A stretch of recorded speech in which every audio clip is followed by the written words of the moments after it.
Yeah. All right, John, are we ready to rock and roll? Yeah, go ahead. Okay, all right, we're rocking. Okay, good. All right, so for anyone listening to the sound of my voice, number one, I'm sorry. And number two, to explain what this is, first of all, welcome to the Weekend Justice Podcast. But since roughly the year 1811 at Dragon Con, we did a panel called Make the Bad Men Stop. And then for a while there, we were doing bookend versions of the panel at the beginning and the end of Dragon Con. Because it, saved Lee from having to program another panel. But anyway, but yes, our goal with said panel was to bestow upon an unwilling, sometimes mostly unknowing public, the fate that is destined to happen to most things that are an intellectual property, which is they come under the law of relative development. And the law of relative development I have been studying for years and years, and it shows that everything, every television show, every animated series, every comic book, every board game, most magazine articles, every Broadway musical, everything has a film, or these days, television series, in development somewhere, and all existing properties have a remake and or sequel in development somewhere as well. That is the law. It cannot be escaped. The only thing we can hope for is that you get something, 15% as good as John Carpenter's The Thing. And that's 15% of that's actually pretty damn good. So, but yes, so we are here to bestow upon people the knowledge that we have about what Hollywood is going to do to the things that you love dear. So you might want to, get some alcohol and start partaking because it can be therapeutic. But yeah. It is. It is. Oh, that was terrifying. Hold on. God damn it. Yeah, wow. What just happened is My the headphones rights aren't working. the Of rights course to it this have would been happen. purchased by Blumhouse. So it's going to be the Give me a second here. Oh god. Oh shit. I really want to see that. I have not seen that. I really want to see that. Has anyone seen that? Weapons? I haven't Give yet. me a minute. God, I want to see Just it. That Go trailer on, was so I'll good. figure this out. Okay. But anyway, so Isn't that how we always do it? yeah, exactly. Yeah. Just keep doing the same thing we've been doing before. Situation normal. All fucked up. Weren't you doing this? So what I don't think he can hear us. I think he's in his own world. really? That's funny. He's saying he's having a problem with his headphones. Oh, I see. Okay. But he doesn't have anything connected to his headphones right now. That's why. It's nothing. Oh. Here, let me That refresh could be a his problem. There we go. Nope, still nothing. No, that's not good. I can't help him over here. Yep. Oh well. Oh.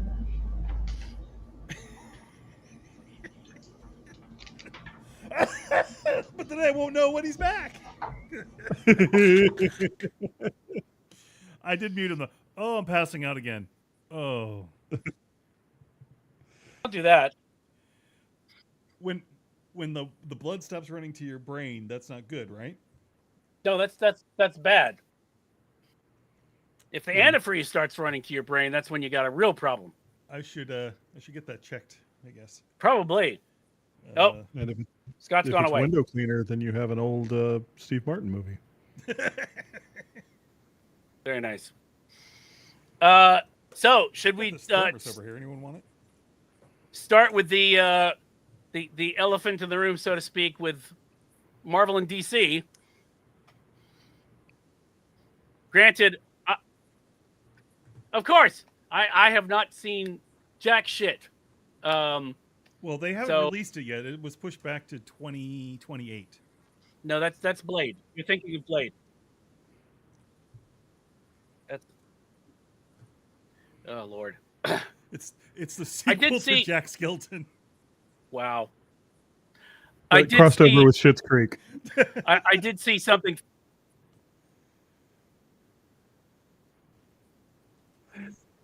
Sorry, Witch. I did see. No, it's fine. I saw David Goyer.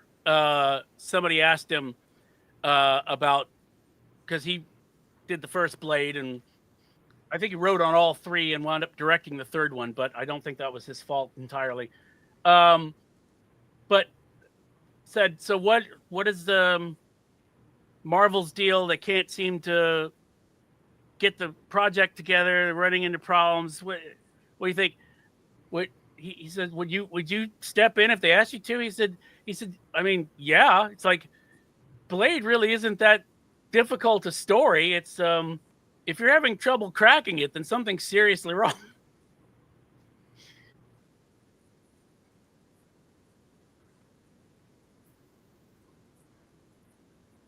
Yeah, kinda. But also, if you get Marshall Ali and you don't let him like have something to, no pun intended, sink his teeth into, then why the hell do you hire him? I mean,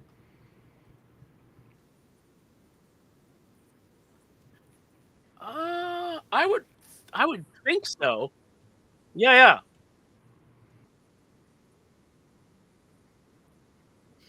Well, and he has said a couple of times that he's not liked the script.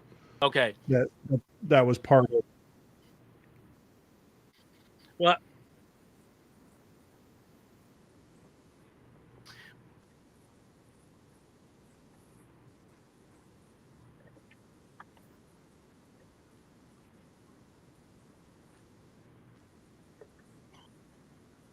that's good. Well, there you go.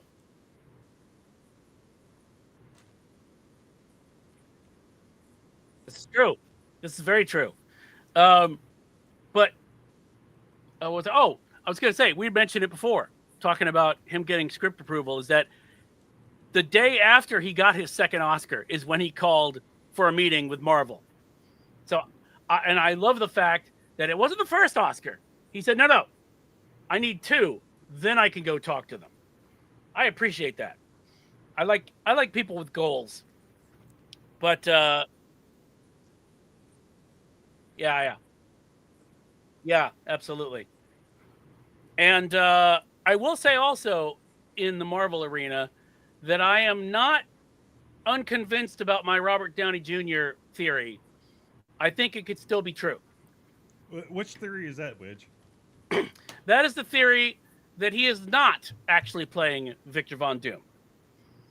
That he is a smokescreen because they have someone else cast as Dr. Doom and they want to have it a surprise until the film comes out, which you could do if the Russos, who are good friends with Robert Downey Jr., and Robert Downey Jr. loves Marvel. I mean, he wrote, I think I mentioned before, he wrote an afterword in the 10 Years of Marvel giant hardback thing, which was very nice, very, very complimentary, very appreciative, shall we say. That they said, hey, we got this crazy idea. What if we say you're Dr. Doom? And then the person who is Dr. Doom, I mean, when are they not going to be in the suit? You know, maybe for a few scenes beforehand, and then he's in the armor. So if Robert Downey Jr. is not on set, no one's going to think anything of it because he didn't want to be in the armor for Iron Man either. I don't blame him. So it's a theory. It's a theory. I have not. I think he says that he has only seen jack shit. Yes. From the Marvel universe. I'm behind on freaking everything.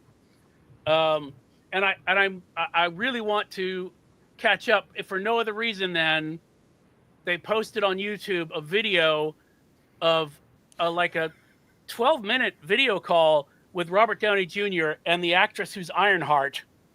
And I watched like the first 30 seconds of it, and Robert Downey Jr. looks so goddamn happy that I'm just like, oh yeah, this is awesome. We're good. I haven't think- watched that yet. But I did see Fantastic Four. As did I. And I Are we I pleased enjoyed or it. frightened? No, good. I enjoyed it. I thought it was fine. It was a nice. They kind of got back a little bit to the original roots of the way they were building the MCU, the way they were constructing the films in the MCU, I should say, where. Yeah, where it was like, okay, you've taken a genre and you've leaned very heavily into it, but you're telling your story, right? So it was my film school daughter review of it was that, or of the art direction, was that they did a very solid job in the art direction, and it was, they committed to it. They didn't they didn't. That's important. Yeah. Yeah, I have watched a couple of behind the scenes things on YouTube recently, and they're great. I didn't realize while I was watching the film like how committed to round surfaces they were. Like even the stovetop only has 3 eyes to make sure that the stovetop is round. And so it really goes into this sort of like 50s neo-futurism vibe that's just aesthetically really nice to watch. And of course, the faintest praise you can damn it with, it is by far the best Fantastic Four movie we have had. It's certainly the best Fantastic Four movie we've had that wasn't named The Incredibles. Well, here's what I thought was weird, just from the outside looking in, because I have not seen it yet. Is that because I play Marvel Snap, and they have First Steps cards now, including Pedro Pascal as Mr. Fantastic. And the artwork looks wrong because Mr. Fantastic doesn't have a mustache. He's had a full beard, but he doesn't have a mustache. It looks wrong. But then I see Pedro Pascal as Mr. Fantastic in the flesh, and I go, oh yeah, that's Reed Richards. I don't know why it is. I don't know why that is. But my brain looks at Pedro Pascal and goes, oh yeah, that's totally Reed Richards. That's how good he is, I guess. I don't know.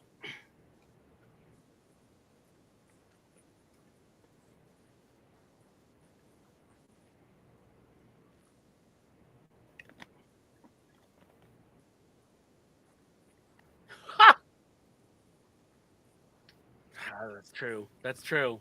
They've taken Reed back in comics form. They've taken him back to like 80s Reed.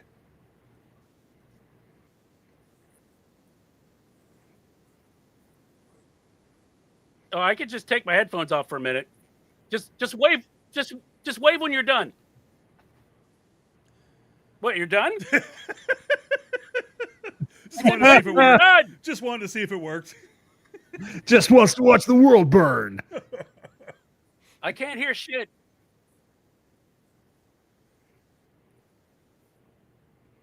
Yes, he Is that a does. wave? He's good. No. The screen Okay, goes. I don't know.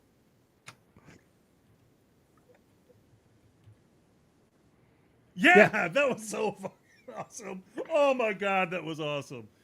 Well, and the fact that they filmed Red Ghost and then fucking clipped Malkovich out of it. I kind of love that.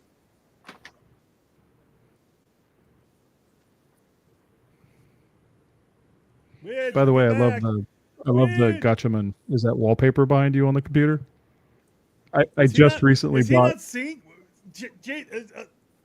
Toughly, wave! Everybody, wave! Okay. You weren't. I just recently bought them on Blu-ray. So I've just sort of started going back into that nostalgia.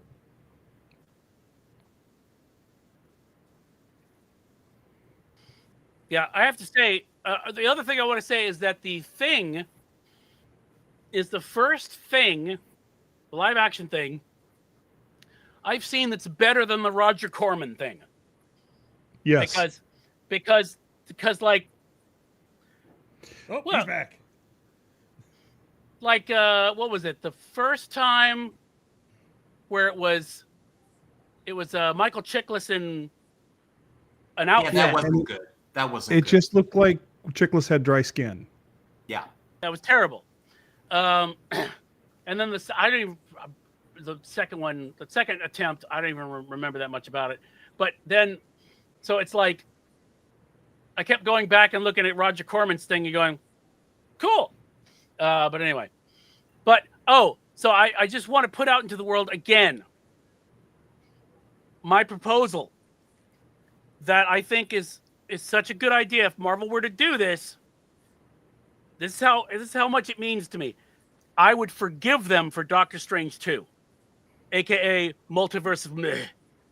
Otherwise known as a movie that I enjoy a great deal. I know, and that's cool. I wish I could have been like that, but I understand. Hate the movie.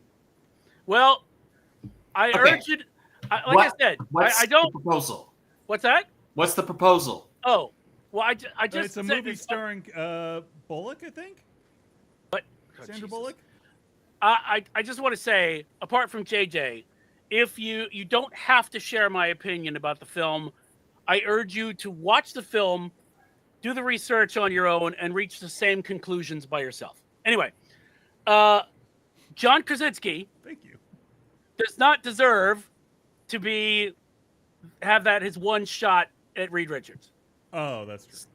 So I think you bring him back as the maker, and the reason Reed becomes evil is because he got spaghettified and was able to put himself back together, and it fucked up his mind. Well, they've been teasing about doing Malice, so maybe that's way they can introduce some evil versions of Fantastic Four. They're doing what? They're doing. I've Teasing read what? Malice. Oh, Oh, okay. Malice. I heard meth, and I was wondering where you were going. Not that. But no.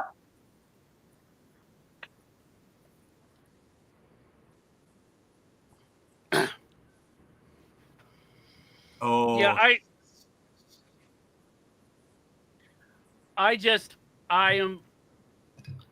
I hope that, because I know some people are like looking at Doomsday and Secret Wars as just rebooting everything, to which if they tried that, there would be like a 1% chance of it not pissing me off, because part of the reason I enjoyed Endgame so much is they didn't undo it, because the thing in comics is they always undo it. And through the whole thing, I was sitting there going, all right, at the end, Tony's going to have to decide that he has to sacrifice his kid, and they have to put it back the way it was, and they're going to go erase the 5 years. And no, they didn't. And I was so fucking thrilled. I couldn't, because it was like exactly what I didn't expect, because I expected them to return to status quo, and they didn't.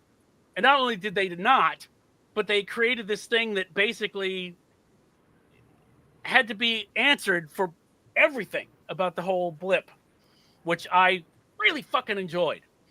So I don't know how you could reboot it at this point, because, you know, it's too soon. What? Yes, absolutely too soon.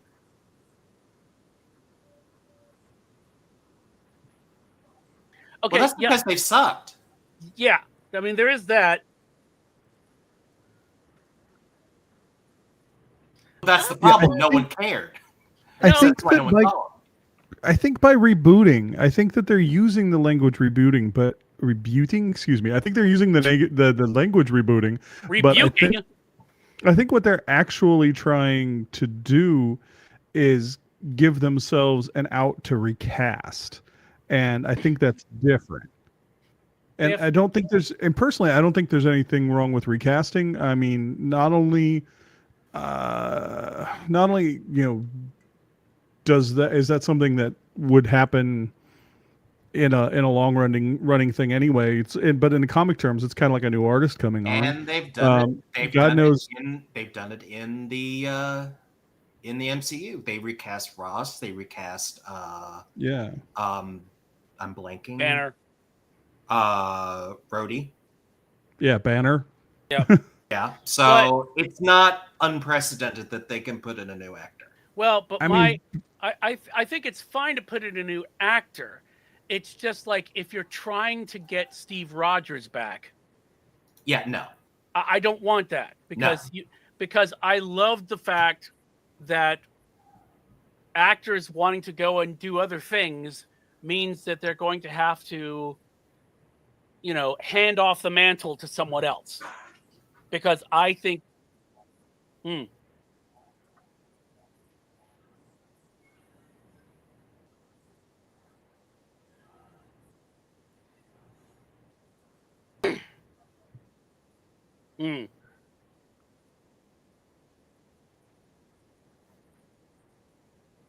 right. Yep.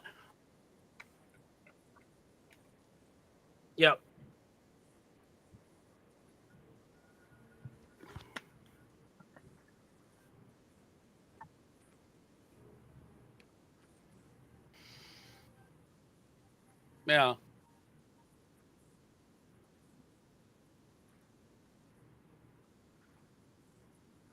Again, we have the precedent. We have the precedent for it. We could have 10 years later. Yeah. Well, and what the fuck was that nonsense? Holy shit, that was terrifying. For anyone listening at home, suddenly I was presented with the phantasm of my face. Yeah. I mean, it's bad enough I have to look at myself in real life, much less on here. But yeah, I'm just concerned about it because if they're doing, because originally when the Russos were like, oh, we'll come back if they let us do Secret Wars, I don't think the new Secret Wars had happened yet. I think they were talking about the first Secret Wars, which I thought was a fucking great idea because I really enjoyed that series and would love to see what they did to improve it because they've so far, I mean, they made Civil War watchable, which was amazing. Well, pretty much by just taking like the basic concept and then tossing out bullshit. Yeah. And so I have no idea. I mean, I'm here for it, but I'm concerned about it because I don't want, to wake up and, it's, we got a new Steve Rogers and we got a new Tony Stark and we've got, I'm still waiting for Rhodey to become Iron Man. I mean, I don't know why that hasn't happened yet. That's an obvious. My thing is I hope they take time because to replace those actors, you got to be damn sure of who you're getting, that they're going to be at least as good as the other two.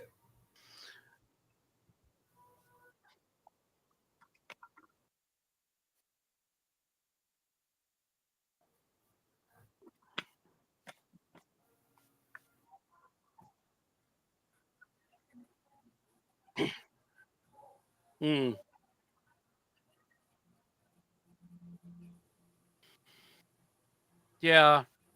I mean,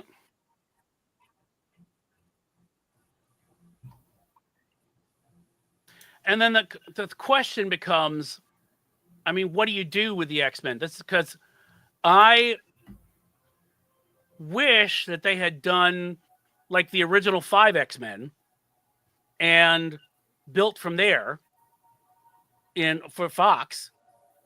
But that way if you do that, you have some distance between you and Hugh Jackman. Right. So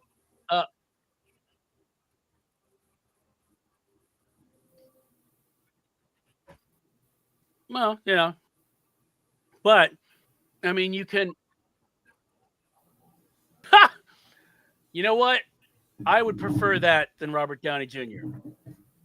Here's the thing: if it is Robert Downey Jr., I don't want him to be a Tony Stark variant. I want him to actually be Victor Von Doom. And in order for that to happen, he has to not look like Tony Stark. So, I mean, obviously. Well, assuming it's Doom, the face is going to be fucked up, right? Right, but depending on how you do it, because originally in the comics, Victor wasn't fucked up in the face. But I mean, honestly, you could cast someone else as young Victor and just have Downey under the makeup. You could do any number of things. So, well, that was the thing that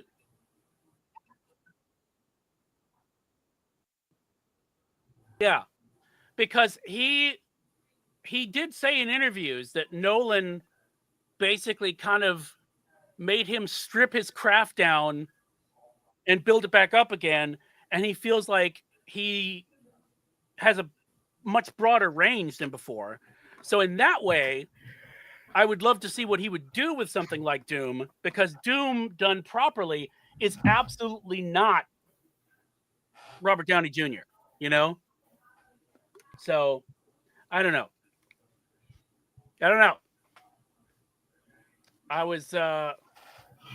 I'm just going to be I'm going to be curious to see what all of the threads that have been left lying around, like they mentioned that the Shang-Chi's 10 rings are like older than the universe or something, and all these little threads that are just lying there waiting for somebody to pick them up. I'm curious if they're going to address any of that in Doomsday and Secret Wars or what. Because I will say this, that, I mean, part of what impressed me about Endgame is they paid off things that you weren't even waiting, that weren't even a waiting payoff, that you just went, oh, I didn't know that was they just paid that off. They paid that. I didn't even know we were waiting for a payoff. Bonus payoffs. When does that ever happen? So, but anyway, so that is my take on the future of the MCU. Is I am sore afraid. Mostly sore, but also afraid.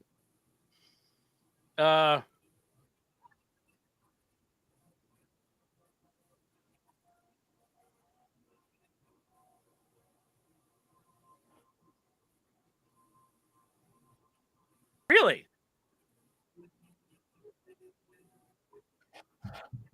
Yeah.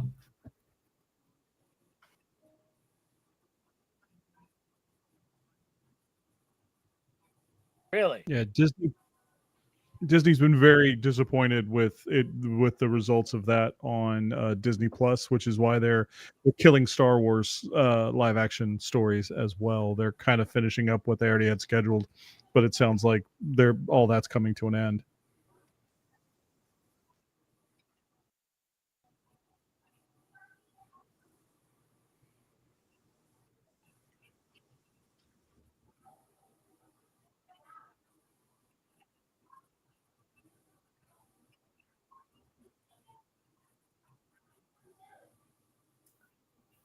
I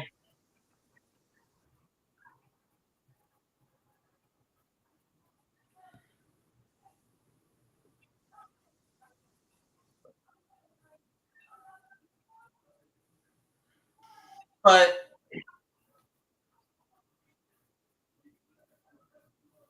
the thing,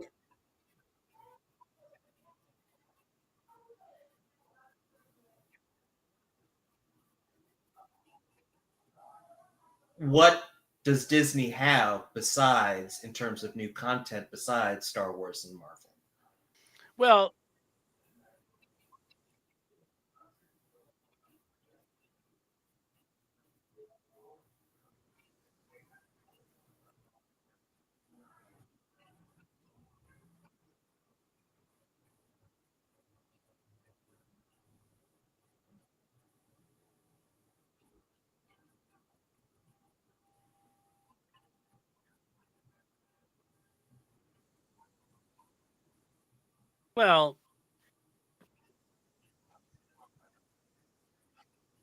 Well, but Don't say Secret Invasion around Witch. so, but Tuffley, here's a question. Oh my god! I mean, it's the only Disney or it's the only Marvel thing that's come out that I hated. It was fucking terrible. But Tuffley, let me ask you a question. How much was the budget for like WandaVision and Agatha? Because that was a lot less, right?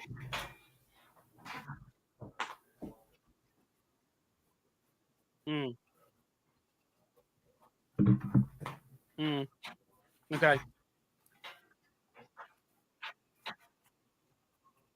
Okay.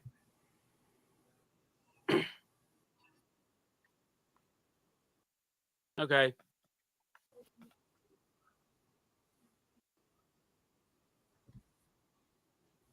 Well, because I'm just like, if you are in if you're in some kind of setup system where WandaVision and Agatha aren't considered successes enough to keep going, then your system is fucked because mm,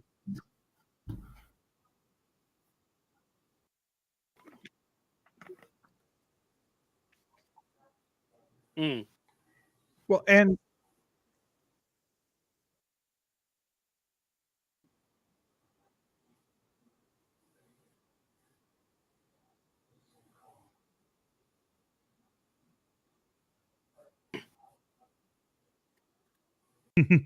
It's okay. You could say it's Secret Invasion. It's just shit. That's all.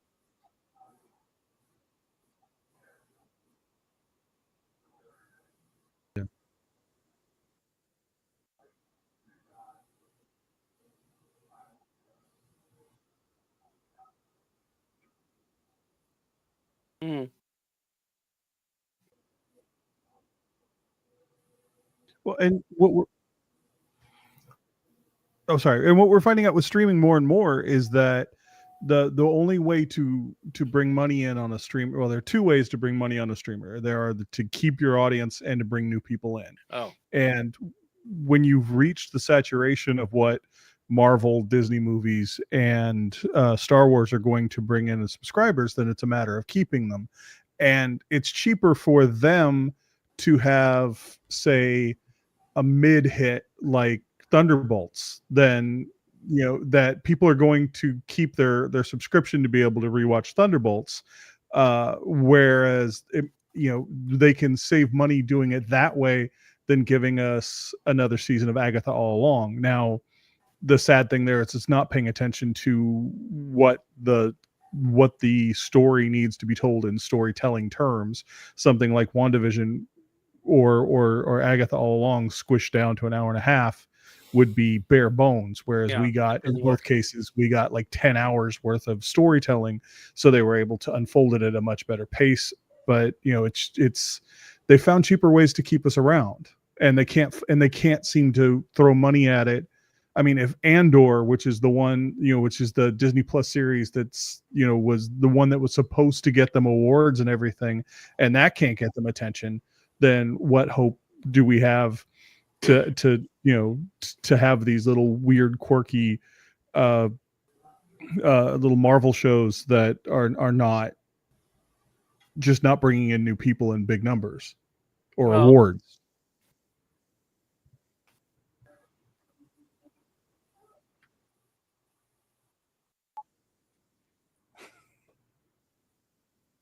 Mm. Well,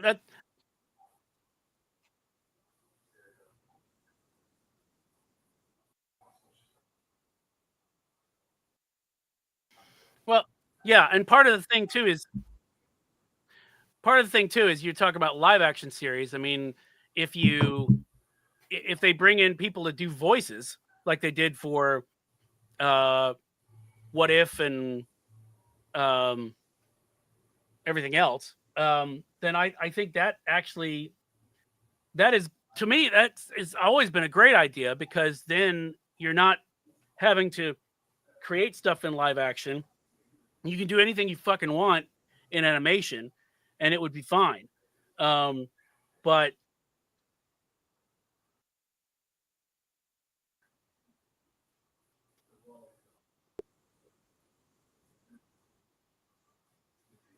which is fine. Right. Which is fine because we still need Luke Cage, and you know, because he needs to join the fucking Avengers. That has to fucking happen.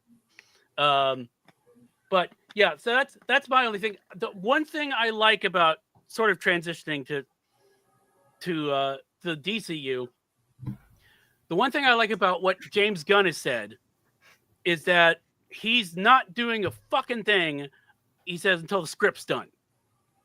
He's like, until they're happy with the script, it's not happening. In fact, somebody was like, why is there a Clayface movie coming out? And he said, before anything else, he said, Mike Flanagan showed up. He said, I've got this crazy idea for a Clayface movie. Pitched it. We said, go do it. He turned the script around and we love it. So we're ready to go with it. And I'm like, thank fuck. Because, you know, so many of these, they go into it with like maybe half a script. And they're trying to figure it out as they go. Mm. Mm.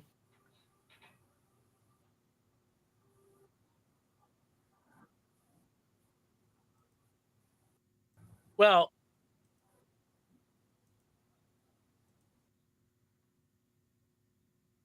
yeah. Well, and of course, part of the thing is that I know that with Endgame especially, they had everything under such lockdown that the stuff that came afterwards, they didn't even quite know what had happened like in the timeline before them. So they were a little bit lost. That doesn't forgive the piece of shit Spider-Man movie, but you know, it sort of helps explain it. But anyway, but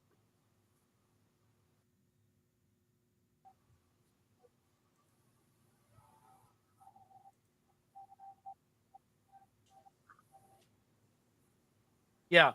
Well, real quick before we get into DC, I saw something pop up where someone was asking about Cruella 2. Mm-hmm. The only thing I know about that is it's in development and has been for a few years. Yeah, there it is. But I don't think there's a date yet. I don't even know if there's a script yet. But oh,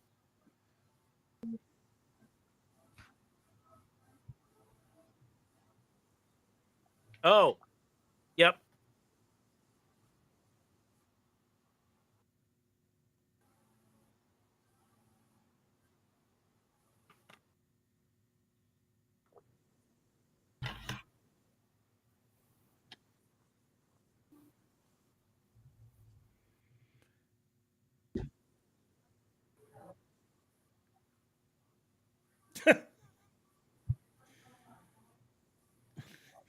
More.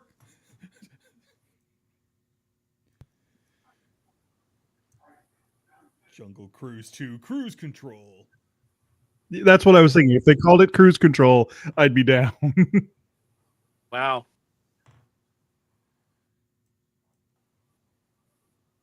Yeah. The problem with a Cruella 2 is, are we going to turn our hero into a villain? How do you transition to what the movie is? Yeah, I mean, are we going to show her villain arc? Is that going to be what people want to watch? If they bring back Liam Neeson for it, then I'm all in. Fuck yeah. So, She goes into some sort of modified Lazarus pit as Emma Stone and comes out as Glenn Close. I love everything fucking about this. It's great. So anyway, that's what we know about Cruella 2. It is in development hell at the moment. I don't think anything else is. I don't know how you could easily. I mean, that's part of the thing about the live action series on Marvel is that apart from Andor, which I've only seen bits of, which I've heard nothing but good things about it being extremely well written. Yeah. That's what I've heard. Really good. And the bits I've seen of it are amazing. Mm. Yeah, which is why I haven't been able to finish it.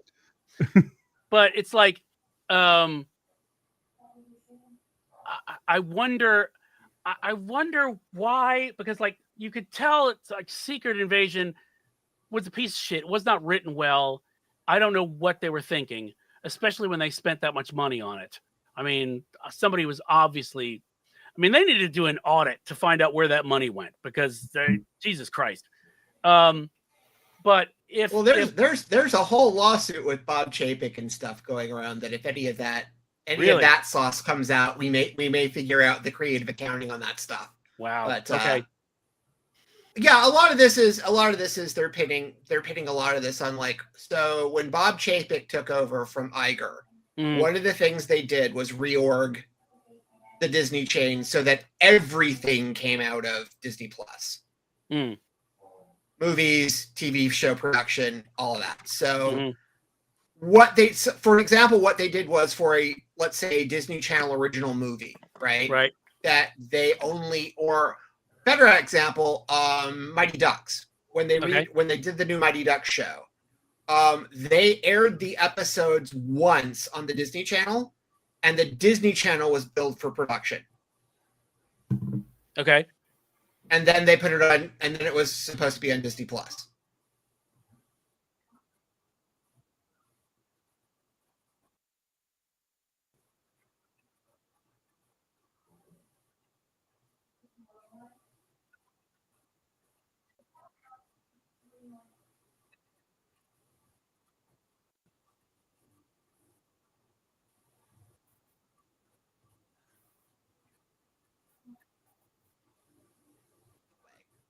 Because it was budgeted to be a show that aired on broadcast television with broadcast advertising money. Right. That it was supposed to make, and it didn't make any of that. So, because broadcast shows are billed differently from how shows meant for a streamer would be billed. Right. Or built, or a budget, because the budgets are different. Right. Which is, I guess, to jump way topics is like what they're talking about when Resident Evil got canceled, or Resident Alien just got canceled, which was that, the show wouldn't work on a streamer because it's just not budgeted that way. You'd have to lose like half the cast and half the budget to do it. Because the budget for broadcast is larger because you think you're going to make that money back. Right. But it's the same theory. Okay. So, but anyway, so for the new DCU, does anyone have any thoughts on that? I find it interesting that Gunn has said there will be a Batman in the regular DCU, different from the Batman. Yeah. Yeah, they keep saying that. He He said that a couple. He keeps saying that. You think that's going to change? Are they going to spend the money? He's like, are they going to spend the money to set up an entirely new Batman, an entire new thing? Or are they just going to? Okay. So the theory is they've got the Brave and the Bold, which has been set up to be, if I understand the current version of the pitch correctly, it's supposed to be Batman and Damian Robin. Okay. And it's supposed to be that story. Okay. Whether that actually happens or not,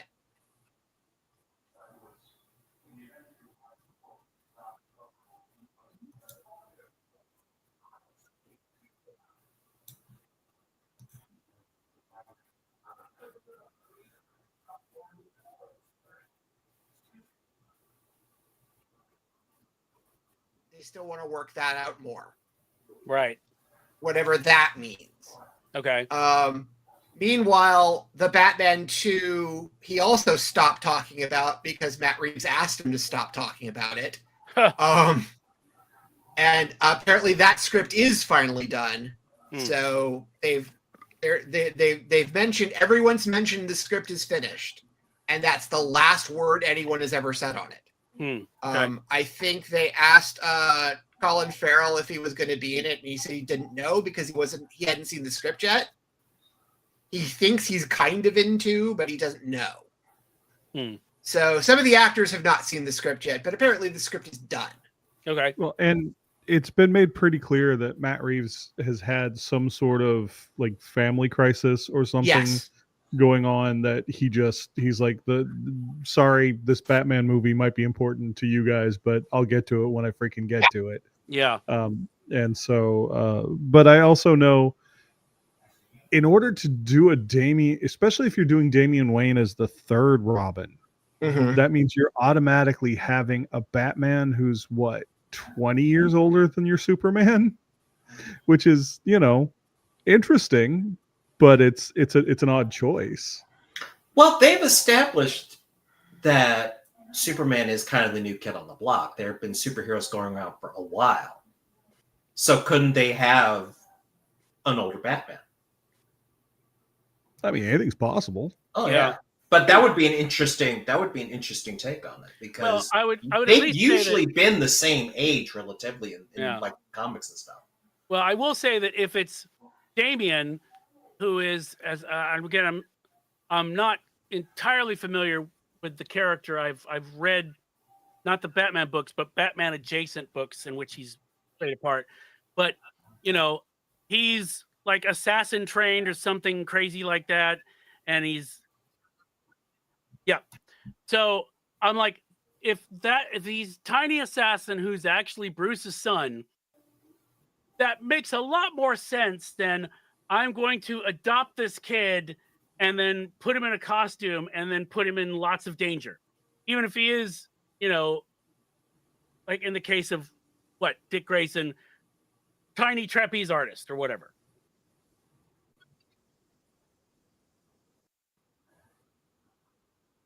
I think Gunn did sort of talk about, I kind of do want the Bat family in.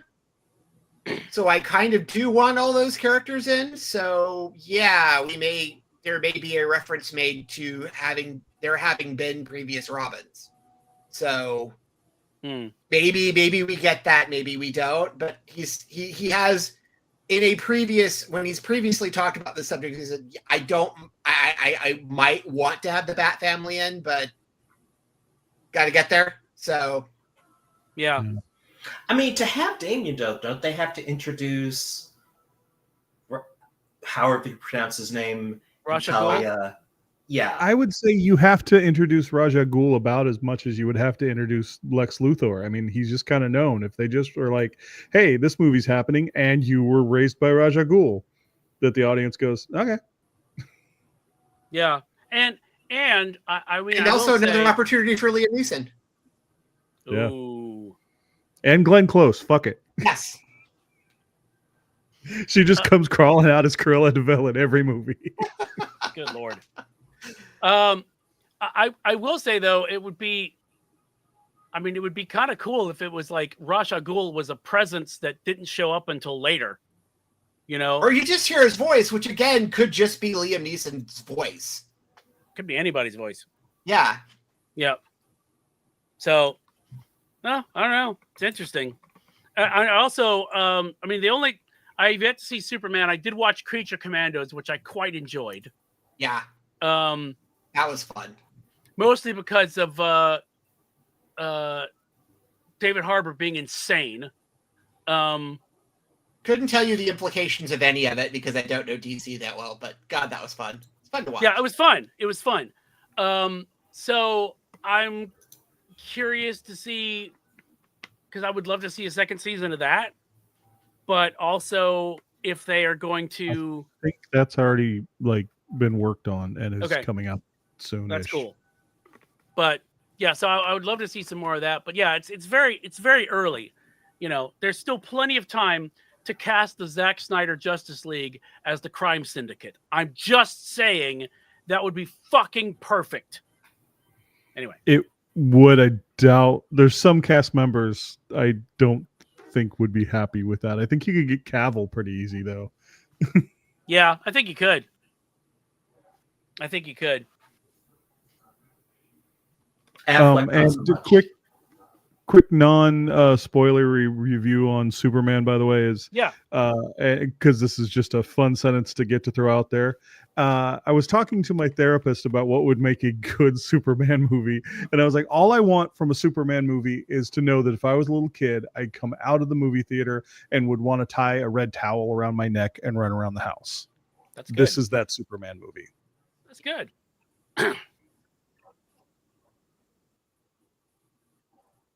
I love that. That was great.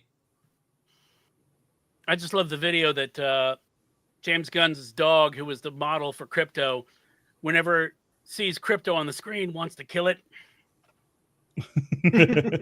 Just goes ape shit. I think that's great. Doppelganger. So, okay. Well, that's. I mean, that's. And then Peacemaker is coming. Thursday. Is it Thursday? Yeah, Peacemaker. As we record this, it will be Thursday. Yes, 2 as days we from now. record this. As- Depending as on we where record. depending on where you live when you get this, you may be able to watch more than that. Okay. Well, speaking Your timeline may vary. of Marvel adjacent, Toughly, is the Spider Sony universe done yet? Are they done? Are they I done, don't know. Toughly? I don't know. Make them be done. Well, I mean, here's the thing. They still have access to those characters. They do. And the reason they had to throw those things out is because Tom Holland and Marvel took a little longer to negotiate that contract last go round. Mm. That's your first part.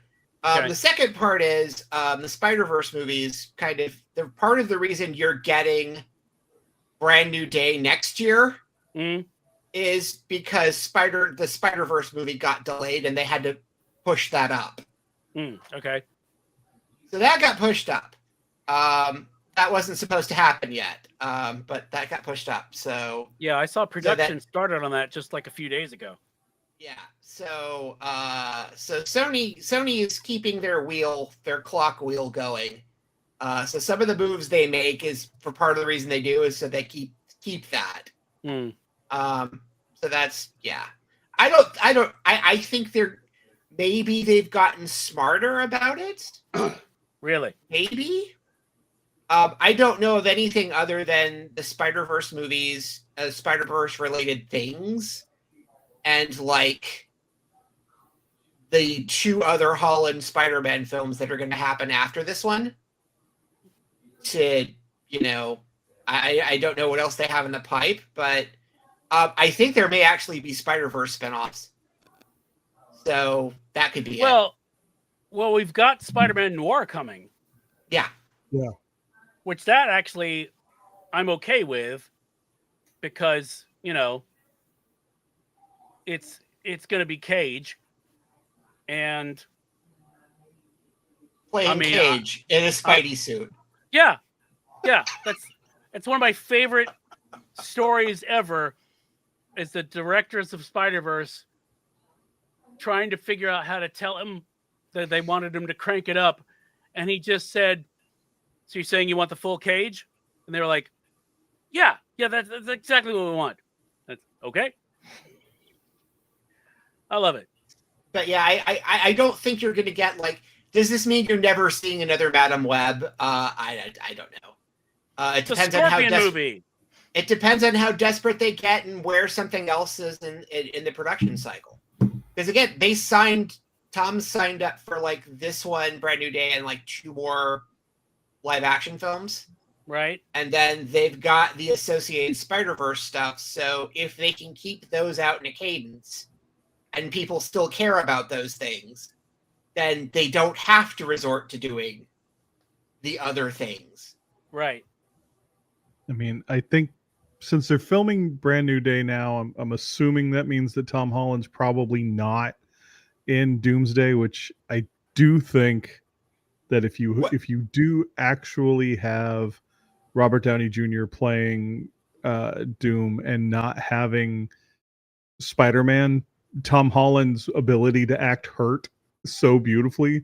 If you don't have Holland be the first one to recognize that it's the face of Tony underneath the mask, I think that you are really throwing away a beautiful screen moment.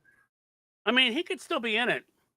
Well, Yeah, it's also good. the thing of if you think about Infinity War and Endgame, there were characters that were central in Endgame that weren't in Infinity War. Yep. Yeah. So they haven't really talked about Secret Wars that much and who's in it. Probably Spider-Man's for gonna that get reason. dusted again. Yeah. So probably my guess is whoever you're thinking is not in the one film is probably in the other one, but we're not talking about that yet. Yeah. Also, because And- they're still making Doomsday and they don't know the answer to this, so they keep adding people. Yeah. So the one thing now is that there's so many goddamn people that you could bring other characters in and just not tell anybody their cast, and we would be surprised because there's so many people now. for a second, the whole thing with the chairs and all of that, and in the back of your head, I don't know if you did this when you saw this, but in the back of my head, as they're doing the thing with the chairs, because you had time to think about it if you were watching it in real time. But the calculation I was doing in my head, because I saw some of the cast members and I'm aware of some of the other cast members' schedules, I'm like, they're only in this for 5 fucking minutes. Because like that person's shooting a TV show, that other person's doing 2 different reality shows in 2 different countries. There's no way they're in this film for more than 5 seconds. Alan Cumming is barely in this thing. Although, as a side note, I did love the very brief discussion that him and Pascal had when he was hosting Kimmel about whether or not they had a fight or not. Oh, I've heard the rumor of the fight. I didn't know this conversation. Flicked it back on him when he asked the question, because he's like, did you get a call from Marvel when you said that? He goes, yeah, I got a call from Marvel when I said that. So did we actually have a fight, and they sort of like did a whole joke about that. Nice. Where Cumming had said something and he probably shouldn't have said it, and that's why they don't tell him anything anymore. You've joined that club, have you? Yeah. Now, I will say, with everything being so continuity heavy, I would love it if Secret Wars was not based on the Hickman Secret Wars, but based on the old Secret Wars, to where they just go ahead and make a standalone movie, just throw everybody on a colorful world and have them fight. Like, how do we know that's not what that is? I would absolutely be down with that. Like I said, when the Russo brothers first left, they said the only way we'll come back is if they let us do Secret Wars. I'm pretty sure the Hickman Secret Wars wasn't even a thing at that point. So, my nutty theory is, how do we know that the Sentry isn't the Beyonder?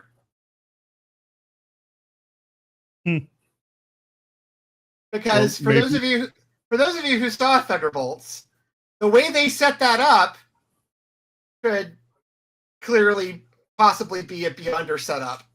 He doesn't have the perm though. I know enough of that. I know enough of that. He's got to have the perm. Oh, he does. He does change hair though, so They have said that they're talking to Robert Downey Jr. to continue to do work. Maybe they'll just have Robert Downey Jr. as the Beyonder. And Jerry Mathers as the Beaver. Awesome. That'd be great. Just have the thing where he cuts up Claw work. And so then the Beyonder goes into Doom, and Doom becomes the new Beyonder. Well, he tried that at the end of Secret Wars, so the comic. Yeah, that's why I said it worked. Yeah. But then Holland has to be in Secret Wars, because how does he get the black suit otherwise? Then you do the next movie with him in the black suit, and that's how you get Venom. At least we know Tom Holland can actually dance. True. Unlike that shit. What's his face did. No, it's still Tom Hardy's voice. Fuck it. It's still Tom Hardy's voice, even if it's not. Even if it's.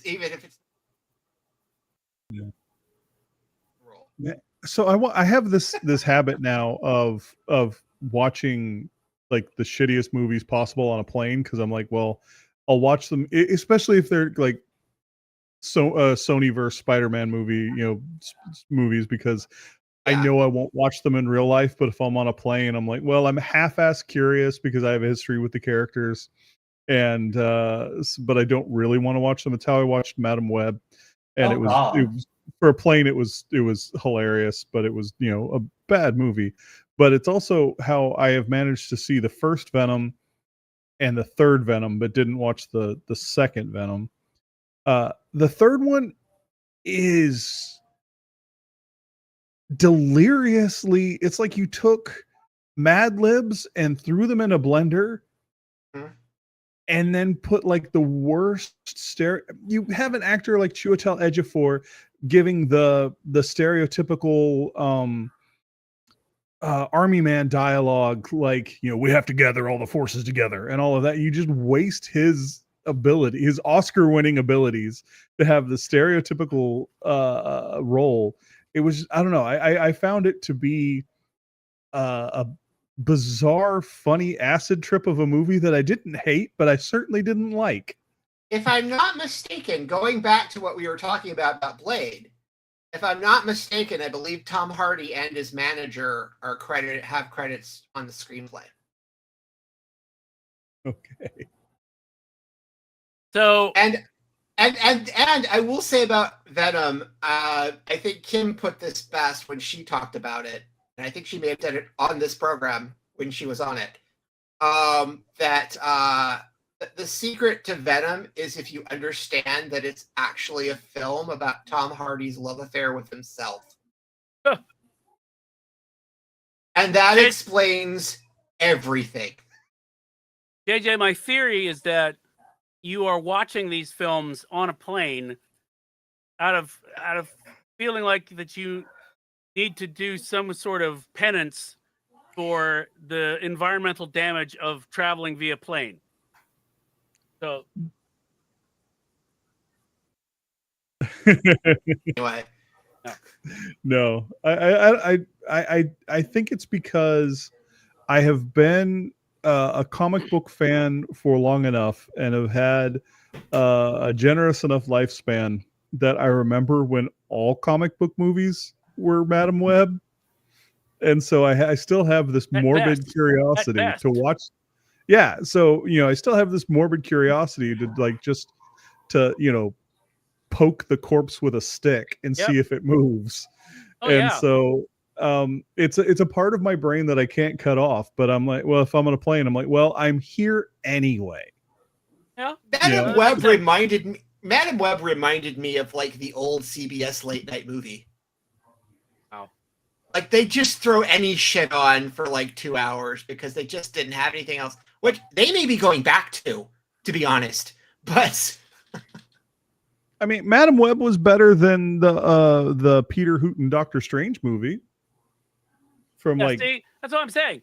okay, Back in the day, we would have loved a Madam Web. We would have begged for a Madam Web.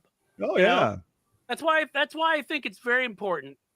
If there are any parents within the sound of my voice, again, number one, I'm sorry.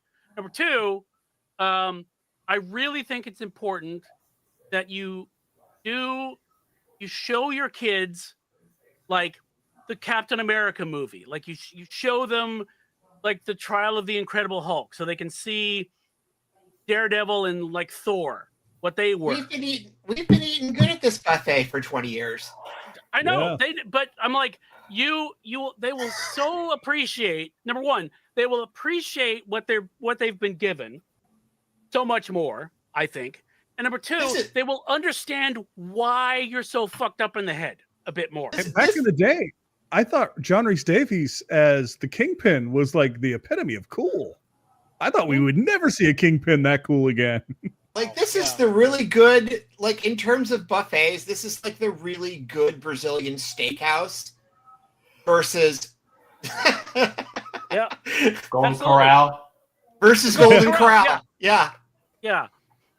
That's very true. That's grew up on where we've been Silver. at. Yeah. I am not to blame if anyone's hungry after this. Yeah, just show them the Captain America movie where he's running and the wings on his thing are flapping while he runs, and Oh, are you talking about the old Matt Salinger one where he had the rubber Yeah. ears? Oh yeah. I was thinking Reb Brown when he had the fucking motorcycle helmet. The motorcycle no. helmet, yeah. So there's just something about those little wings on his head flapping while he runs that you just go, oh Jesus. And the Red Skull was Italian. Yeah, that's true. It's true, folks. But anyway, And Ned Beatty referred to him as the Submariner at one point as well in that movie, which just killed me. And even the off-brand ones. There was the whole series of Italian exploitation off-brand ones, like Boom Man. Yeah. Yep. So Best MST ever. So Tuffley, you're probably Fucking best, Puma Man. you're probably best suited to answer this one because I was Yeah. looking into it, and has anything at all happened with this supposed Hasbro shared universe that they were talking about doing? Here's an interesting story with that. Do tell. Well, okay, so I think the last time we touched this, Hasbro was deep within the glow of having purchased E1, having bought a movie studio so that they could take their toys, their literal toys, and keep them in their own house. Right. Here's what happened with that. Oh. They decided to co-fund the Dungeons and Dragons movie during the pandemic. Which one? Honor Among Thieves. Oh, okay. All right. Which, the good to one. be fair, was very good. Mhm. The problem is they put it in theaters as people were starting to remember what the outside world looked like, and were still kind of afraid to go out in it. So the business wasn't quite back yet. We weren't quite there yet. So this kind of good movie came out. It did all right, but it didn't do what Hasbro expected it to do, which is, be a major tentpole, be a big film, and more importantly, drive those sales back to Dungeons and Dragons. Right. That's had a bang-on effect on Dungeons and Dragons. Although the game, the digital properties, and all that other stuff, a couple of things happened in the middle there, which had something to do with the film and had something to do with, the economy of, the Dungeons and Dragons products that were released after that had absolutely nothing to do with the movie. And part of that was Wizards of the Coast shooting themselves in the foot. Right. That also happened. But they also made plans with Paramount to do a bunch of Dungeons and Dragons things based on Honor Among Thieves. They were going to do a cartoon, and they were going to do another live-action series for Paramount Plus. Those things also required co-production money from E1. Unfortunately, because the film didn't do what it was supposed to do, or what Hasbro wanted it to do, they sold the film studio. Because they decided, oh, okay, we understand why we let other people do this shit now.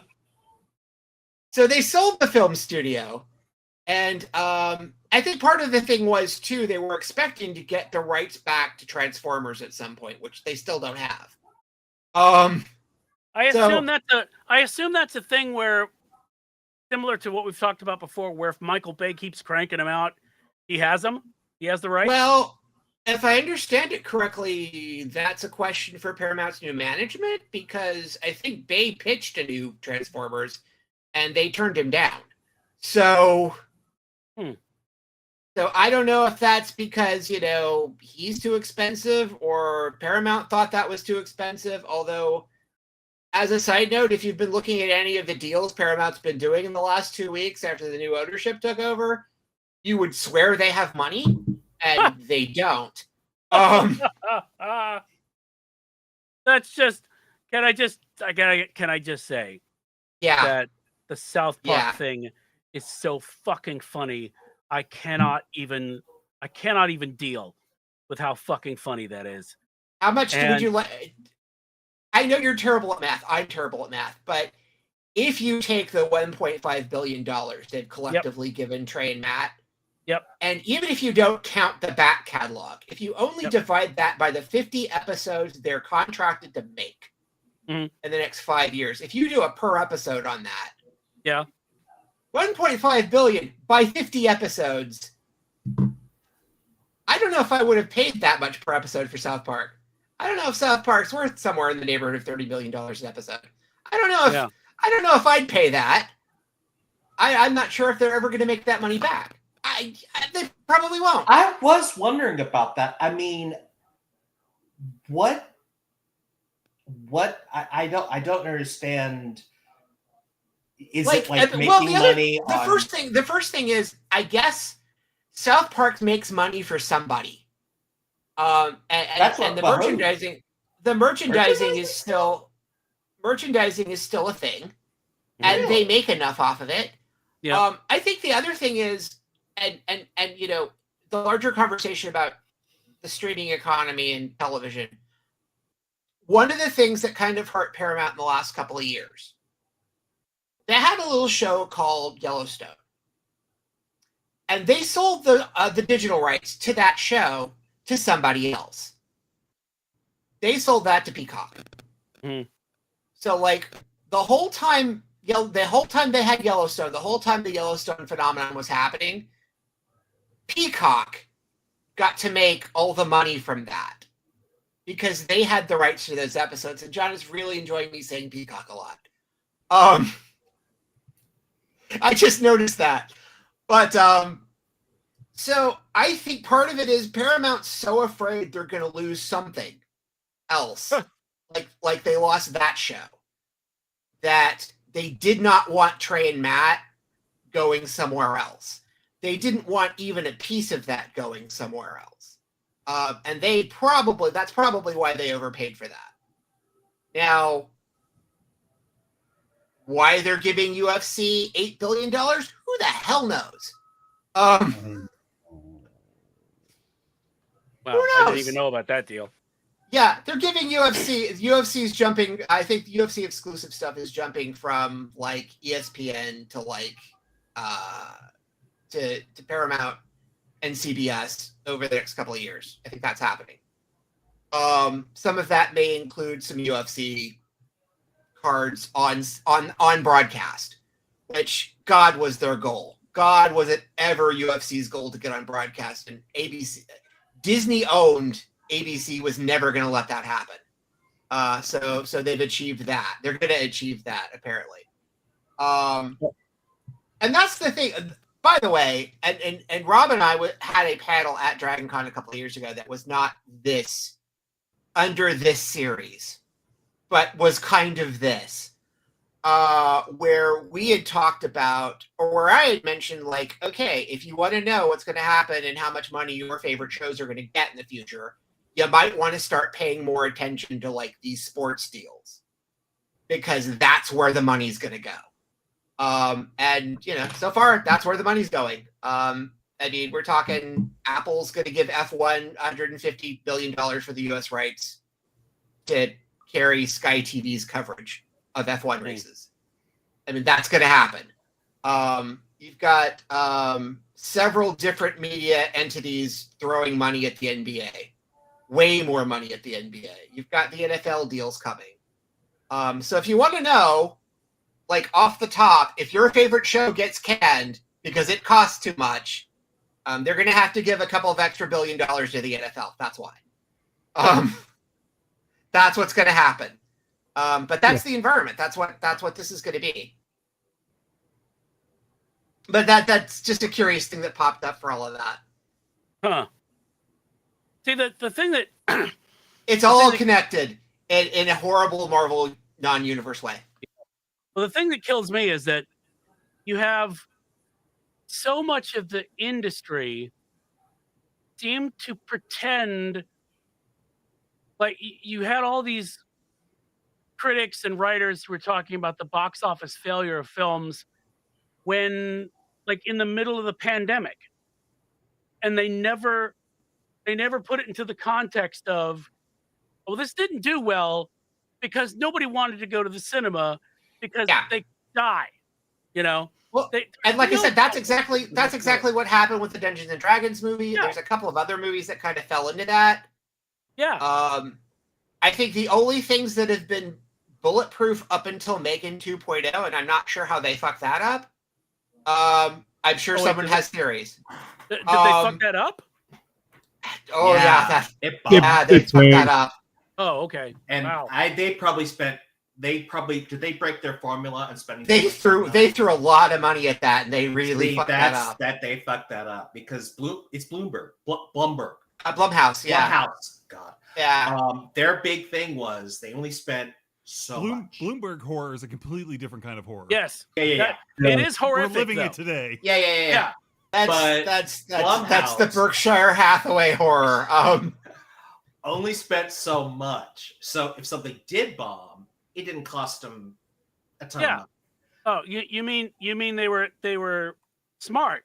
Well, they were Yeah. smart because what was it like? Because I looked that up, and what was it? The Invisible Man was like that they did was like $7 million budget, Yeah. and then Wolfman was like $25 million budget. Oh wow, that's a lot for them. But it is a lot. And they're doing the next one is The Mummy, Yeah. and But basically, horror films up until, well, and Megan 2.0 really wasn't a horror movie. But Yeah. horror movies had been like the bulletproof genre, even more than like the superhero films were, because more of them were coming out and they didn't have to make as much. well, yeah, and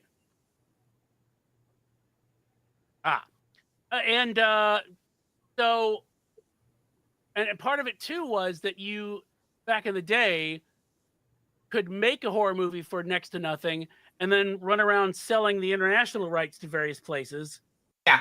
And then, break even just off of that, so everything else is gravy. I mean, that's like Blumhouse and A24's business model. Like, make these smaller movies and then either that or buy them off a distributor and cover the distribution in like America and then sell it off somewhere else. I mean, that's their whole business model. A24 also has the great advantage. It's catching up now, but A24 had the advantage of the last like roughly year of being the only movie that when the strike was going on, negotiated with the actors and writers and was able to keep going. Yeah. So they flooded the market when and that with a, like you were saying, a fairly bulletproof form of filmmaking, and boy have they cleaned up. Yeah. Yeah. And that's excellent. And they also had the output deal with Apple. They had the Apple. They were doing. They had the weird window where it was Apple TV exclusive and in theaters, and so they had the weird window on that they were doing as well.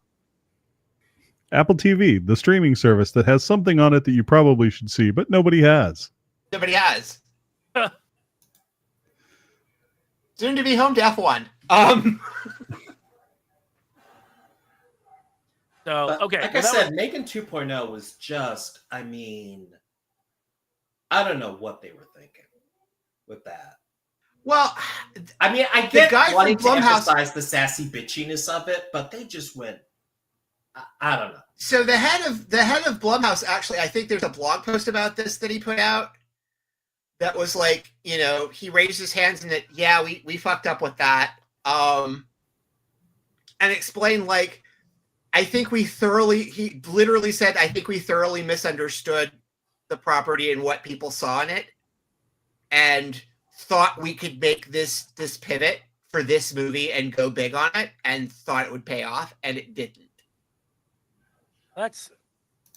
Which is kind of a rare thing for somebody to do, that the head of a studio going, exactly. We screwed up with that, and here's how we screwed up with that. But I believe it may still be up, but I believe there was some sort of Blumhouse. I think there was a blog post or something about that where he went into like, here's why we did what we did with Megan 2.0 and probably why it didn't work. Huh. That's fast. I need to go. I want to go read that because that, like you said, that is extremely rare. Because normally, as we've discussed, on many a Make the Bad Men Stop, it's always somebody else's fault. Yeah. Oh, Or the genre is tired. the genre's tired, or we didn't have Batman in it. I mean, there's usually just Or something. Wolverine. Or Wolverine. So, okay. And you know what's weird is speaking of Hasbro, when I looked at the status of the Monopoly movie, because the Monopoly movie is the example that we usually throw out to people, which finally got some attention in the media like a couple years ago. Yeah. I could have sworn they still said Ridley Scott was attached, but it looks like, at least according to Wikipedia, which is always right, it looks like it's been like restarted like 5 or 6 times. Yeah. Since Ridley's had it. So, and again, it's the rule of, okay, if we just keep turning it around and developing it, we keep the rights. And is it still at Paramount? Is it Paramount still has it? Sort of? I don't. Because they're doing the same thing with G.I. Joe and Transformers. They've got a couple of things in development, but they're not committing to anything. But as long as they keep something in development, they keep all of that. Gotcha. So yeah, I think right now. Oh, okay. It's I think it's Lionsgate that has it. Okay. Because Margot Robbie's company. Okay, yeah, that's what that is. Yeah. So yeah, so that's apparently still, they're still trying to figure out what to do with that. Which, I mean, I'm kind of sad because the idea of Ridley Scott doing that made so little sense that I wanted to see it. I wanted to go somewhere on a plane with JJ and watch it. No, you didn't. You just wanted Alien Monopoly. I probably have Alien Monopoly. Do you know how many versions of Monopoly I have? Yeah, I know for a fact how many versions of Alien Monopoly. I've been in your house. Yeah, you know, but I may not have Alien Monopoly, which means I need it. All right, doing a Google search. Yeah, I'm sure it probably exists. But you know what? That can segue us into talking about Alien and Predator. Does that segue us back to asking what Tuffley thinks about Fantastic Four so we can record the first half of the show again with his ADR? Oh, God. Tuffley, did you see the message? No, because I was just messaging you. Oh, God. He hasn't heard. He hasn't heard the bad news of all the extra work he's gonna have to do later. Yeah, we lost the first 45 minutes of audio of you, dude. Just you. Oh, really? Just you. Just me? Everyone else is fine. Fucking okay. sunspot activity. That's gonna be. Oh, that's gonna you be know what you can do? No. Here's what you do. Like, tell me. What you do is like you have the robotic like Daft Punk voice. Just fill in whatever stupid pun you want me to say. We can ask ChatGPT to just answer the questions for us. Oh, Jesus fucking Christ. And have it read it back to us. Oh, my God. Like sexy Daft Punk. What would Tuffley say in this situation? That's it. What is it that you know, just like with Megan, it's Tuffley. It's an acronym. We need to figure out what it stands for. Thanks. By the way, thanks, Emo DM in the chat who alerted us to the fact that otherwise we would have gone through the whole thing without having any Tuffley. Yeah, it'd been like, wow, Tuffley was dead the whole time and they didn't know. Ah, what was that? That was my fault. I was going to play a joke and I screwed up. I forgot that it was all feeding through. Okay, no worries. That was all me. I was doing miming. I was miming. So everyone knows what you think already, Tuffley. Don't just, you know. Tuffley I was trying this evening. I was trying the Stephen A. Smith act of just miming. So since we're talking about Alien Monopoly, that's the transition to talk about Alien Predator, which I'm counting as one shared universe because it still kind of is. Because I'm actually surprised that Predator is doing as well as it is. I was going to say, is that like the franchise that got one of the franchises that may have gotten actually better after the Disney acquisition? I mean, it depends on how you feel about Alien Earth, I guess, because that's still unspooling. So, well, I've seen the first 2 episodes of Alien Earth, which I think are the only 2 that are out. I don't know when the 3rd one drops. What I appreciate about it is that it is doing an excellent job of capturing bits from especially the first film, since this takes place like I think 2 or 3 years before the first film. And this has been like Harley's like pet project, because like he's really wanted to do this. Well, like this is like Legion. This is like the Legion level of pet project that he wanted to do this. And because of Legion, I'm like going, okay, is all of this actually, probably just because of Legion, like, is all of this actually happening that I'm seeing on the screen? Because you know, because people are also hallucinating on the show. I mean, they certainly could be. But yeah, because like certain things about it, and I don't think I'm spoiling anything by saying this for anyone who hasn't seen it, but it's like, because I mean, the trailer shows a spaceship crashes on Earth. Yep. And there's critters on it. There you go. That's basically the premise. And we're like, so there's no quarantine protocol at all for something like this. There's no late stage capitalism. I mean, maybe, but I'm waiting for that Armageddon moment where they take care of it for me. The spaceship crashing is fake news. I just want it to be Critters from the movie Critters, so we can then get Aliens versus Predator versus Critters. That would be amazing. See, there you go. That would be amazing. Now you're thinking. Just to have this big Katamari ball of critters just going after the xenomorph. Wow. No, I want the Prince of the Cosmos in on this action too. I really want actual Katamari Damacy versus Critters versus Aliens versus Predator. Well, I am. No, you can't. And that theme music. You can't, and the theme music. You want the theme music as well. No, you can't. The aliens are a hazard because of the acid that will mess up your ball. Whoa. So you have to avoid the aliens. Whoa. Stop introducing game mechanics. That's the kind of vast sex you don't want. Keep that acid away from my ball. Duh. Every time now I can't. I don't know if you guys have seen Alan Tudyk talking about working with Diego Luna on Rogue One and how he was on these stilts and basically Diego Luna's face was like right at level with his balls. And so he does this impression of Diego Luna talking about his balls, which my balls. It's just find it please. It's fucking hilarious. But no, I'm cautious about Alien Earth.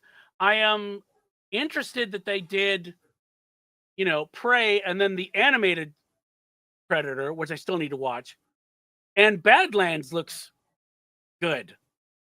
And I'm very curious about one of the Fannings being a killer assassin droid military thing. Because I think that's just great casting. So I'm again, like you said, I was surprised that Predator has come back. Prey was a hell of a movie, though. What's that? Prey, the movie they put on Hulu, it was really good. I mean, it deserved to give it a bump. Yep. So, well, this is the thing. If you write good stuff, people, that's the thing. It's like for a while there, you had like Predators, which was weird. Well, I will say about Predators, they had the opportunity to spin out something from that. And that was Yakuza versus Predator. And it never happened. And fuck them because of that. Because that's all I wanted. After watching that movie, that's all I wanted. That's the movie where Lawrence Fishburne was in it. And then I was like, oh, thank God Lawrence Fishburne is here. And then when he left, I was like, no, come back. And then the movie just went to shit after that. Well, that goes back to like what I was talking about, maybe streaming can be an idea lab. Yeah. Because they pitched that and they said, yeah, go do that because, that was low risk. Mm-hmm. That was Wow. low risk. Wow. Yeah. Scott's talking about good writing. You're talking about low risk and medium to high reward. It's almost like it's logical or some shit. Now, I think the mistake they probably made with Prey was not putting it in theaters once they realized they had something. Yeah. Well, I'm kind of surprised. Which might have been an issue there, but I'm kind of surprised they haven't like for the it's a year ago Prey came out. We're gonna put it in theaters for a weekend. That kind of thing. I wonder if they had some sort of K-pop Demon Hunters bad deal where that wouldn't be a good idea. Because I don't know if you've heard about the deal that's come out with K-pop Demon Hunters. Which I've heard of K-pop Demon Hunters. Yeah, and it's fucking delightful. Okay, tell me, please.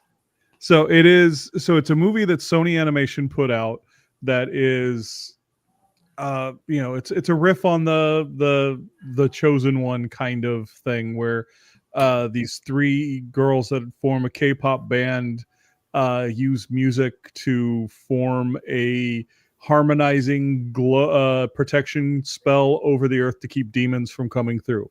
But as you do. But when it's time to strengthen it, I guess demons can kind of come through, because that's the one thing I kind of missed at the beginning of the film is why, if they're protecting us, why are there still demons coming through? Then the demons then form a boy band, a K-pop boy band, and so then they fight for the hearts and minds of people. And pause for just 1 second. Sure. This sounds fucking amazing. I'm Please telling continue. you. But Please continue. but the film, I found the film very charming and very fun. But Sony Animation, while they were working on it, this has just kind of come out in the last couple of days that they lost faith in it and thought they were going to lose their shirts. So they sold it, even though they spent, we don't know exactly how much they spent, but they spent at least $100 million developing the movie. And they sold it to Netflix. And that could be development and production, but because I haven't studied it. I was home today and saw some news, but they sold it to Netflix for $20 million. And so that means now they apparently sold it outright to Netflix, and Netflix is getting the profits now. Yeah. So it is the #1 movie on Netflix for the last 7 weeks. It's almost the #1 movie that's ever been put onto Netflix, and Netflix has the rights now to turn approve. into a franchise. Yes, franchise the hell out of it. Turn it into the whole thing. Yeah, and that's all Netflix is to deal with. They have to deal with Sony to do it, but Sony is never going to make a profit off of it, and Netflix stands to make billions. And that's the same thing with what happened with Yellowstone, with Paramount and Yellowstone. Yeah. And also on top of that, Paramount, so there's all sorts of these, Beverly Hills Cop sequels and a couple of these Eddie Murphy movies that they sold off to Netflix and Amazon, where they just made them and lost so much money selling them as a fire sale because they couldn't put them in theaters. And that's what's happening. I mean, what was it about this that made them lose faith? Because, I mean, I'm assuming they tested it and stuff. So I guess they didn't show it to teen girls. I would imagine Sony's perspective was that they couldn't. So I guess the market for anime films outside of Japan is at some point, because even anime films aimed at the theatrical market in Japan are not budgeted at $100 million. Yeah, that's the other thing. What cost $100 million? I'm guessing probably the music rights. Yeah, because you've got to secure those. Well, and they used existing music. No, it's original music. It is original music, and they got they have an association with at least one K-pop band because they played Lollapalooza this year, and played that song while there was a drone show going on over the number. Yeah, I imagine there's some licensing involved with that. That is probably a large portion of the production cost. I would Wow. hope so, because that would that be my music. first thing. Is like, what costs a damn much to develop what's essentially. I am astounded that, from what I understand, my limited view of production of television and film, if you actually had somebody come in and do an audit of how stuff was being run, you could save so much fucking money. Yeah. By just bringing some sanity to it. The amount Warner Brothers will never appreciate the amount of money that James Gunn is saving them by forcing the scripts to be done first. I mean, just that sane bit of common sense alone. Because reshoots, because with reshoots, you've got to reschedule the actors. Yep. You've got to reschedule the crew. Yep. In some cases, you have to rebuild the sets because you took them down. Yep. 7 months ago when you stopped filming. Yeah, and even better than that, because you're changing shit as you go, because it wasn't locked. The schedule is changing. You're changing costumes. You're changing production. You're changing. So all you're this changing ripple the facts. Effect, you're changing everything. Yeah, so, especially if you're adding effect sequences. I think part of the thing that's also hitting studios, as you're probably hitting a lot of places, is when interest rates went up. Yeah. It became a lot more expensive to borrow. So before, you could throw a ton of money at it, you'd have to pay it back, but not at a huge return. Nowadays, it's like, no, it's not cheap to borrow as much anymore. So they're probably like, where are we going to get the money from? Well, that's the other thing that's. Oh, go ahead, Duffley. Well, that's the other thing that's affecting even stuff like the games industry. That's why the money's gone out of the games industry too, which is, the interest rates. Everybody was going in, like Endeavor was like gobbling up all these studios, and Microsoft was doing the same thing. Sony was kind of playing along, but then the interest rates kicked up, and the money was drying out of the market, and that was when all the development. That was when everybody throwing money into developing video games went away, because part of the reason in the pandemic was that you had to pay for everybody being home to work from home. And that's, even in the film industry, and a lot of this is still in recovery from the pandemic, where, it's not too dissimilar, but kind of similar to the situation where when you're filming in production in England, where the unions and equity only has them work for certain hours. So if you're doing a night shoot, that's all they can do. You can't have another unit in the day or something like that, because that's not the way that the unions and equity there works. But it's the same situation where you couldn't have people there at certain times of the day, and then the strikes happened. So then you don't have anybody working.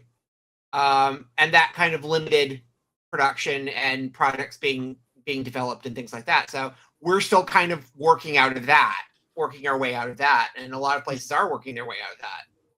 And depending on what contracts you have, something like a strike like that shut everything down could be incredibly expensive to keep a movie in production.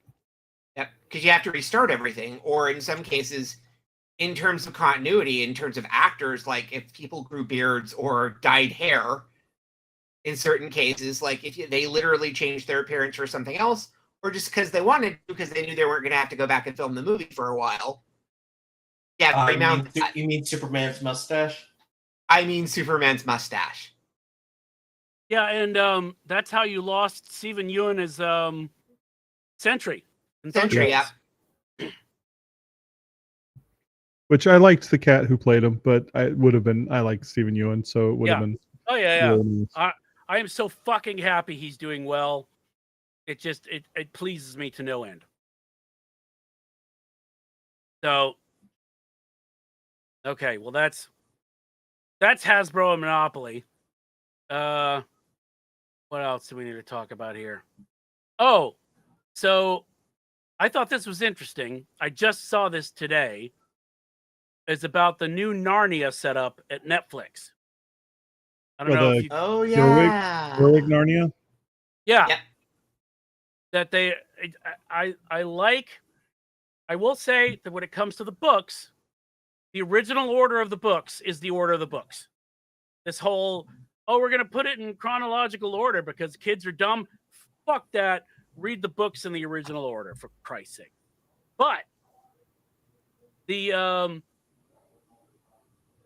because we've done like what 2 or 3 Lion the Witch and the Wardrobes or something, Yeah. Yeah. starting over with Magician's Nephew, which is chronologically is the first one, makes total sense because that's at least different. That differentiates you immediately from what came before.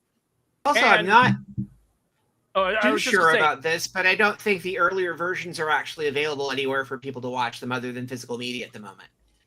really. I don't think so. I Huh. think the BBC one is maybe not available at the moment. I don't know if it's online anywhere. Hmm. Like, all you really need to do is just stop streaming other shit. Like, if the other shit goes away, then nobody knows where it is or how can we possibly watch these things. So, Yeah. but I don't think maybe Tubi. Maybe the films are on Tubi now. I think that they probably gotten to that point. But I don't think the BBC series are actually the old BBC series Yeah. are actually still out there somewhere, except in what you can find on physical media. Right. One of the lovely things about living in Portland is we do have a video store that was declared Yeah. a historic landmark. So Nice. it can't close. It's nonprofit and can't close.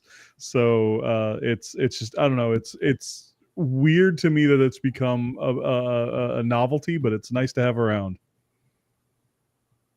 That's It's on the very other cool. side of town, and I don't go there very often, but it's nice to know it's there. Nice to know it's there if you needed it. So they have It's there. arrived at an order that she's going to do them in. Then is that kind of where we're getting at? All I saw was that they're doing Magician's Nephew first. Okay. That's all I saw. And originally it looked like somebody was going to do Silver Chair, but then that changed when Gerwig came on board. So, and Meryl Streep is Aslan. So I'm like, okay, I'm on board for this. I'll try it. I'll try anything once. Most things. So twice. they have a Lazarus pit.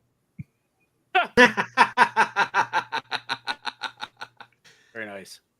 Well, they do have a Jesus, so Jesus, our Lion Jesus could Lion resurrect Jesus. some people. Lion Jesus. Yeah. Mhm. That's important. You got to have the Lion Jesus. Just like it says in the Bible. Of course. Mhm. Of The, course. the book of Book of book Leo. of Mufasa. Speaking Yeah, of yeah. That of- cat worked out a 3-picture deal. It's fine. speaking of Jesus movies, I heard that they're making a new Jesus Christ Superstar, which I think is going to be fun. Really? Yeah, but it looks like Baz Luhrmann's going to direct it. Oh, good God! Ooh. And that could go either way. So It it'll be can a, go either way. it'll be a beautifully It can go all the colorful- ways.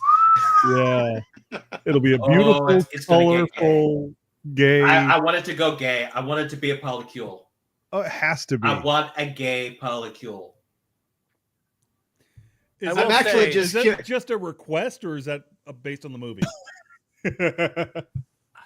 Well, it's Baz Luhrmann, so who knows? Well, I mean, All right. So what does he get John Leguizamo to do in this one? Yeah, Judith. I don't know if he can sing. Is I think the Baz Luhrmann expanded universe, I think, is connected by what John Leguizamo does in those films. So Has he? I think so, yeah, I mean, or at least in one of them.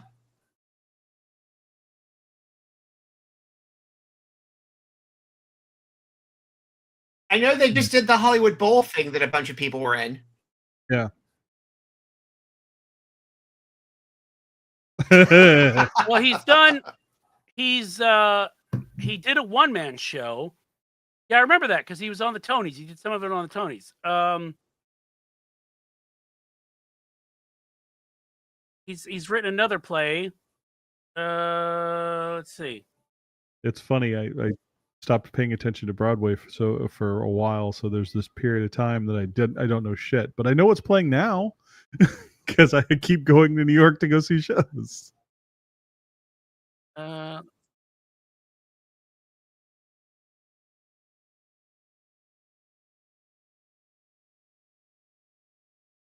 Oh, right.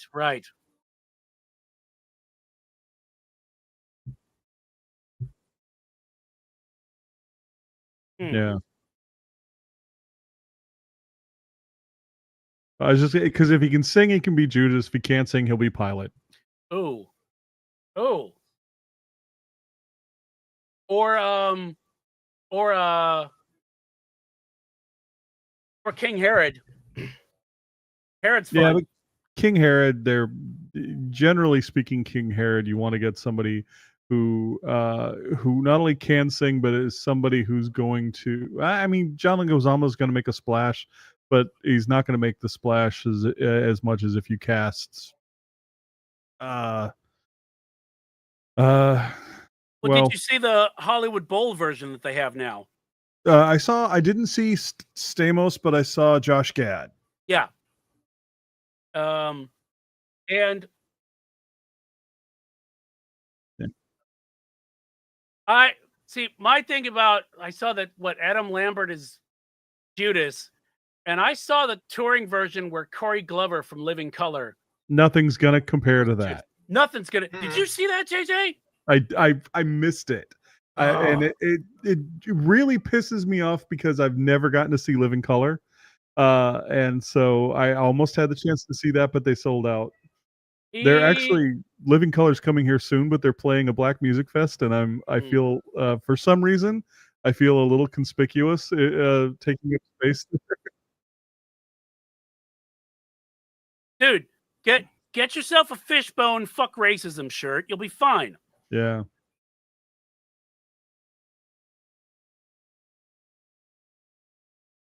We are a very white. Yeah, we're a very white city. From growing up in the South, I just recently went to a hip hop show, and I will say it was so nice to be in an audience that was like roughly 50-50. Yeah, because you never know, because you don't want to be the lone white guy at a hip hop show, right? But you also don't want to be like in a room where all the but you don't want to be the only or excuse me, you don't want the only people of color in the room to be the performers. Yeah. So well, okay, let me back up and say you also don't want to be the only old white guy at anything. So yeah. True. I'm approaching that, so I'll just go ahead and say that now. You don't really want to be. Yeah. Why is that guy here? That's a little creepy. Why is he here? There's a point. There's a point where you age out of that, and that'll be great. When you're like the harmless old guy, then you can like go to punk shows and stuff again, and everybody will leave you alone. But there's a period where you are old enough to be creepy, and still dangerous. That's like the worst spot. Well, no, I'll tell you this. There's and I figured this out so far. I figured this out, and I'm not quite approaching that point yet, but I have figured out, like, particularly in venues in town that have like the floor seating and then the balcony seating. If you're in the balcony seating, you start to notice the age of the people in the balcony, and you're like, okay, I am in the spot with my people now. I hate balcony people, but I know it also sucks. I just need a place to park my ass. I don't care if it's that's also part of, and I aged out of being on the floor years and years ago because I'm not standing 2 hours for any fucking money. I'm just not. I don't care how much I paid for the damn tickets. I'm not standing 2 hours for anything. The thing that makes me feel the most conspicuous, though, it being on the floor at this point, is not only am I generally older than the rest of the people on the rest of the floor, but I'm usually about 5 inches taller than them as well. And so I'm the tall guy that stands out. And it's like, don't look at me. And also, it's just and more also, noticeable when like and do you have to worry about the people behind you? I know when the Idol show that I went to, when the two guitarists go out into the floor and the pit goes around them, that's where I'm like, okay, yeah, I'm glad I'm up here and I'm not doing that. The only show that I've ever seen a pit that scared me away from it was, believe it or not, Flogging Molly. That at least in Portland, that was the most violent. Oh no, I understand that one. That one seems about straight. I understand that one. Yeah. The Motorhead audience was so much more polite than the Flogging Molly audience. Nice. Oh, it was that tour. Oh, okay. No, it wasn't. Those were two different shows. Those were okay. But they were different shows that were within. No, I saw Motorhead with Reverend Horton Heat. Okay. And I saw Motorhead with a terrible opening band called Nashville Pussy. Sorry if you like them, they sucked. But they were. But anyway, it was. I saw them within about a month of one another. Was the reason I put them together. I lost my train of thought there. Excuse me. So you were saying about the.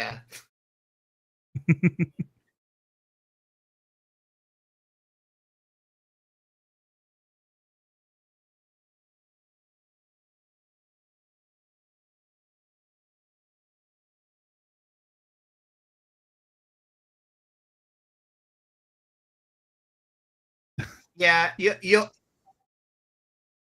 you'll find going in groups does make it easier.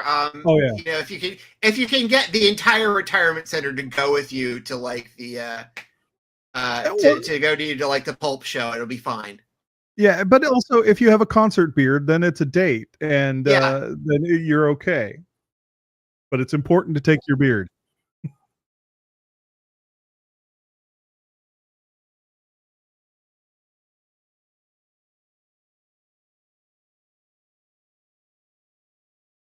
We're not going to judge. No. Certainly not Emo Phillips. Emo Phillips is much older. Somehow I feel like and still making that Michael Jackson jacket not really work.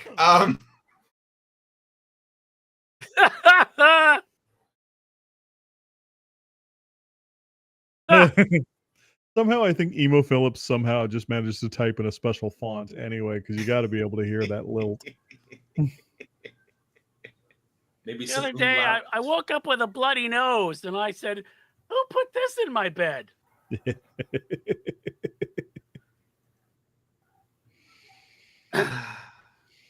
So, sorry, that was diverging from something else. Yeah, diversions. Welcome to the show, definitely. Yeah, welcome. Where have you been for the first 45 minutes of the show? Well, I was dealing with Clutch's people because they were calling to take the song back. Ah!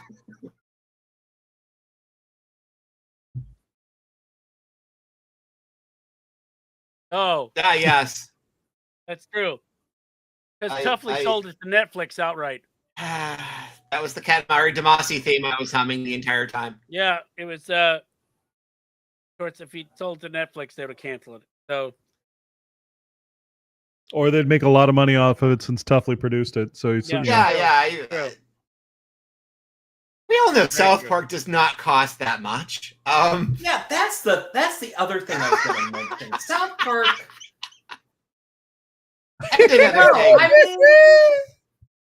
It's like that was the one thing that really surprised, because I remember seeing they did a documentary years ago about how they. Well, we showed the thing at the film fest with them making the short. Yeah.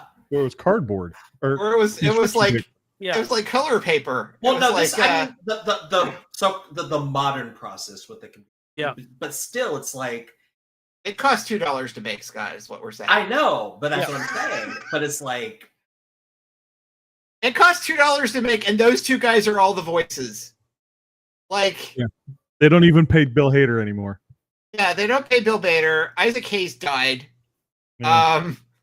They And- I still love the fact that when George Clooney begged to be a voice, they made him be the dog. Yeah.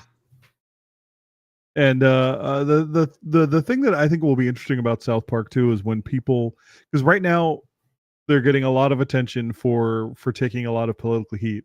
At some point, they will remember that Matt and Trey, for everything else they are, I mean, they're brilliant, they're very funny, but they're also assholes. And as soon as they realize that people are thinking they're taking a political stand, they're gonna go hard the other way. Well, I mean, it's also the same thing, but in a different way with like the West Wing and the Newsroom and Aaron Sorkin, right? It's oh yeah, but he's also an asshole. But people could figure that out from the scripts he was writing, because most of Aaron Sorkin's scripts are like, well, find the Aaron Sorkin Mary Sue character somewhere in here, and that's probably why. But it's the same thing. It's part of me thinks it'll be a while because there's so much to mine out of Trump and everything. It's going to be like, okay, let's have a look at he's done something now. So it's like, oh, Jesus Christ. What the fuck? Wow. That is my head is on a virtual pike. Well, that's the Marvel cover. That's the Marvel cover box. Oh, Jesus. That's You're having way too much fun with this thing, John. You just need the rest of the New Mutants. That's what my wife says all the time. Oh, you wish. That was my. You just need the rest of the New Mutants.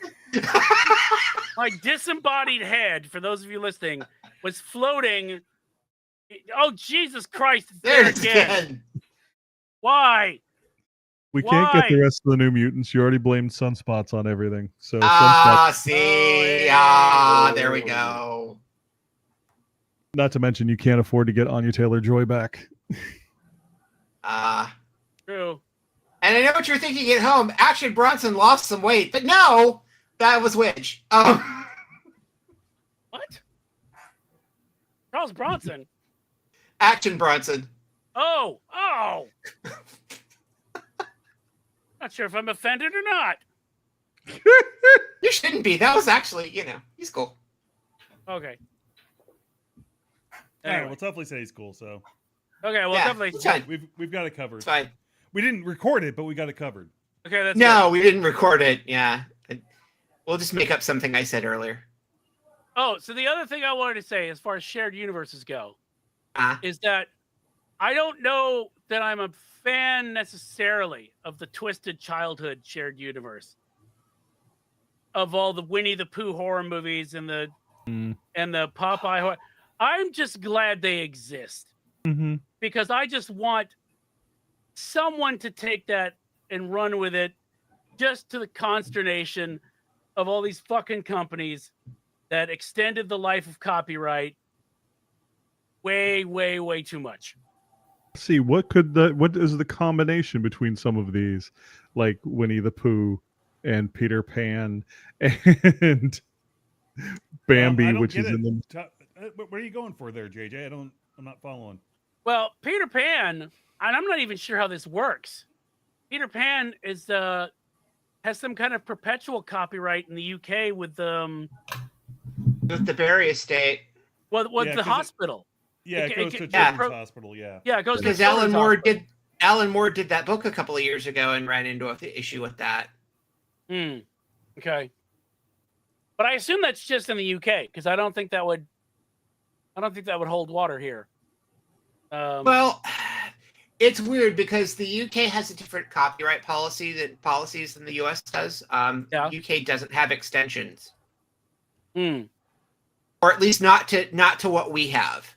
Like, well, because they didn't have. Well, so the Beatles' first couple of albums, if they hadn't re-released anything, if they hadn't done the remasters, which is why they do remasters, by the way, and re-releases, and anytime you wonder, hey, why is Disney coming out with a live-action version of that? Because they need to recycle the copyright. The early Beatles recordings, if they hadn't put the remasters out, a couple of years ago that would have reverted into the public domain. So wait a minute. So why didn't they just make a live action Steamboat Willie to recycle that instead of like paying Congress to extend all of copyright? Okay, would you go see a live action Steamboat Willie? Well, no I one went to wouldn't a go live see many of the live action things. Yeah, nobody went to see a live action Snow White. Well, no, but that's I'm a just saying- whole different. That's a whole different thing, though. I'm just saying there is precedent. There's or- so many things with that, though. But You could make a live action Steamboat Willie film for like $1.50, like kind of like Roger Corman with Fantastic Four. Like, yeah, God, we got to make this for the rights, and then they did it in like a week and a half or something. If all you're concerned about is the rights, it seems like it would be a hell of a lot cheaper to put that out than to just lobby Congress to. well, Fuck everything. even with Steamboat Willie, it's like it's that particular character design that's in public domain. Yeah. It's not like Oh yeah, I guess they knew because they weren't ever planning on going. Like, are we going to use that character design again? No. Well, I guess we could let it go. I suppose. after extending it, I don't know how. It's like 90 years now. But So- yeah, I mean, the one they care about is the one that's on all of the merch and all of the things, and that was the one that I guess they felt was worth protecting. Yeah. Ah. So You really should do something about the copyrights on that. You're just gonna On let what? your floating my disembodied head. your disembodied head. I mean, there's already a franchise out there with a disembodied head coming out of a toilet that is a big deal. So Fine. we don't want people to be like superimposing your head on that. So No, we don't. But Jesus fuck, make it stop. But yeah, so I don't necessarily agree with what it is. I'm glad it exists because I'm sure that's got to be annoying, especially when they were like, we did the Blood and Honey film, and now we're coming back because some more of the characters entered the public domain. I was like, that's fucking hilarious. Thanks, guys. Keep it up. I just want, as other things enter the public domain that are not even have anything to do with that shit, I want them to lump it into that universe as well. Is the act of becoming public domain making them all serial killers? That's very meta. That's very meta. Go. There you go. I like it. It could be the same phenomena that you saw with it's like that center spread in League of Extraordinary Gentlemen, Widge. No, how it used to be like Disney stars once they got out of Disney became like, more sexually liberated.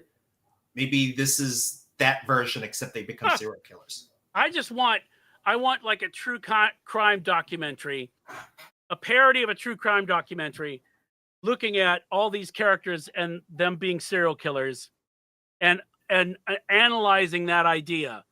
Now, once they enter the public domain, the copyright was the only thing keeping them from becoming mass murderers. I think it would be hilarious. No, copyright was the medication. They thought they could get away with like the generic, and it's not working. There's like some satirical, like black comedy sort of statement you can make about corporations somewhere in there somewhere.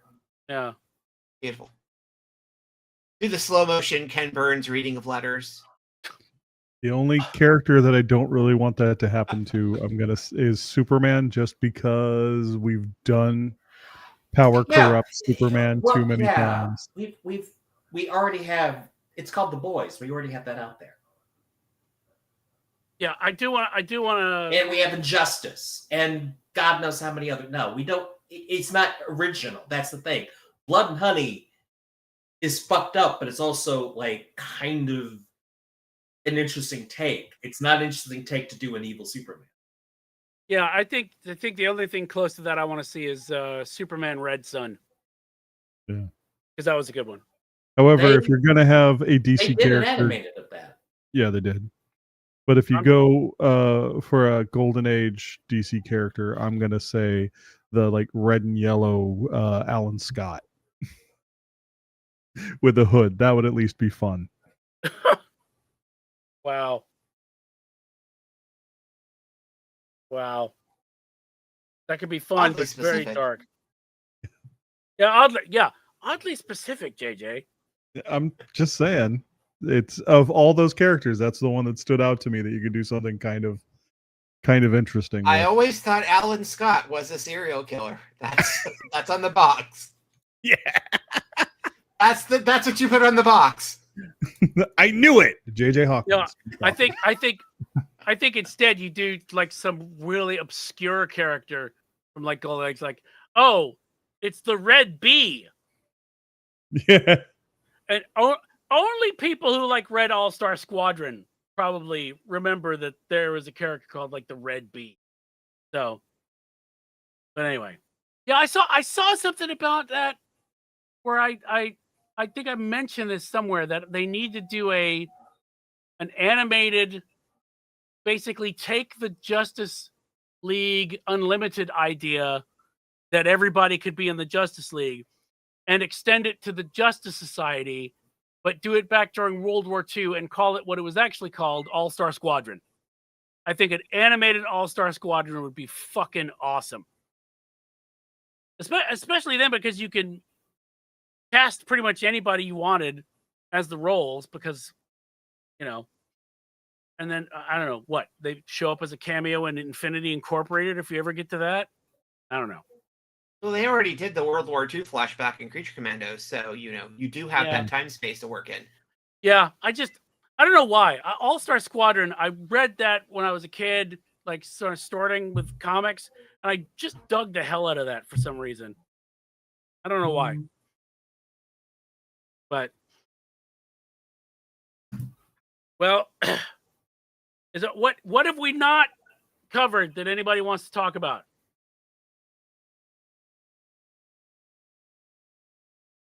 Do we want to do that again?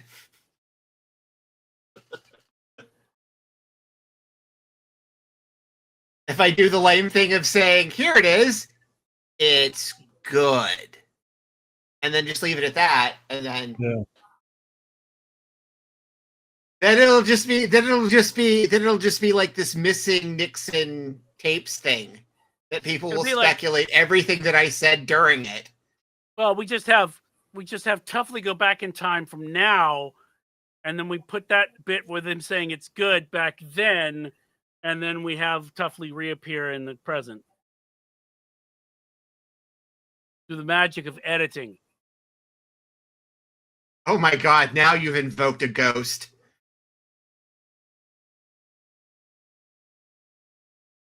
Ha! Oh, well, Sorry, You it's want time me to to get go the nipples put out back- again.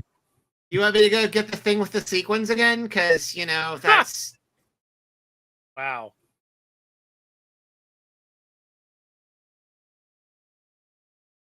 Well, no. So is there anything else we should cover before we move on to recommendations? I don't think so. I think we kind of plowed through the economy of streaming. I think we've Yeah. kind of plowed through shared universes. I think we've plowed through. Yeah, I think we've done Yeah, that. it's an interesting thing right now because people don't really know what to do with movies. The theater is succeeding to some extent and not in other ways. Streaming has not proved to be the boon that everybody thought it would be. Yeah.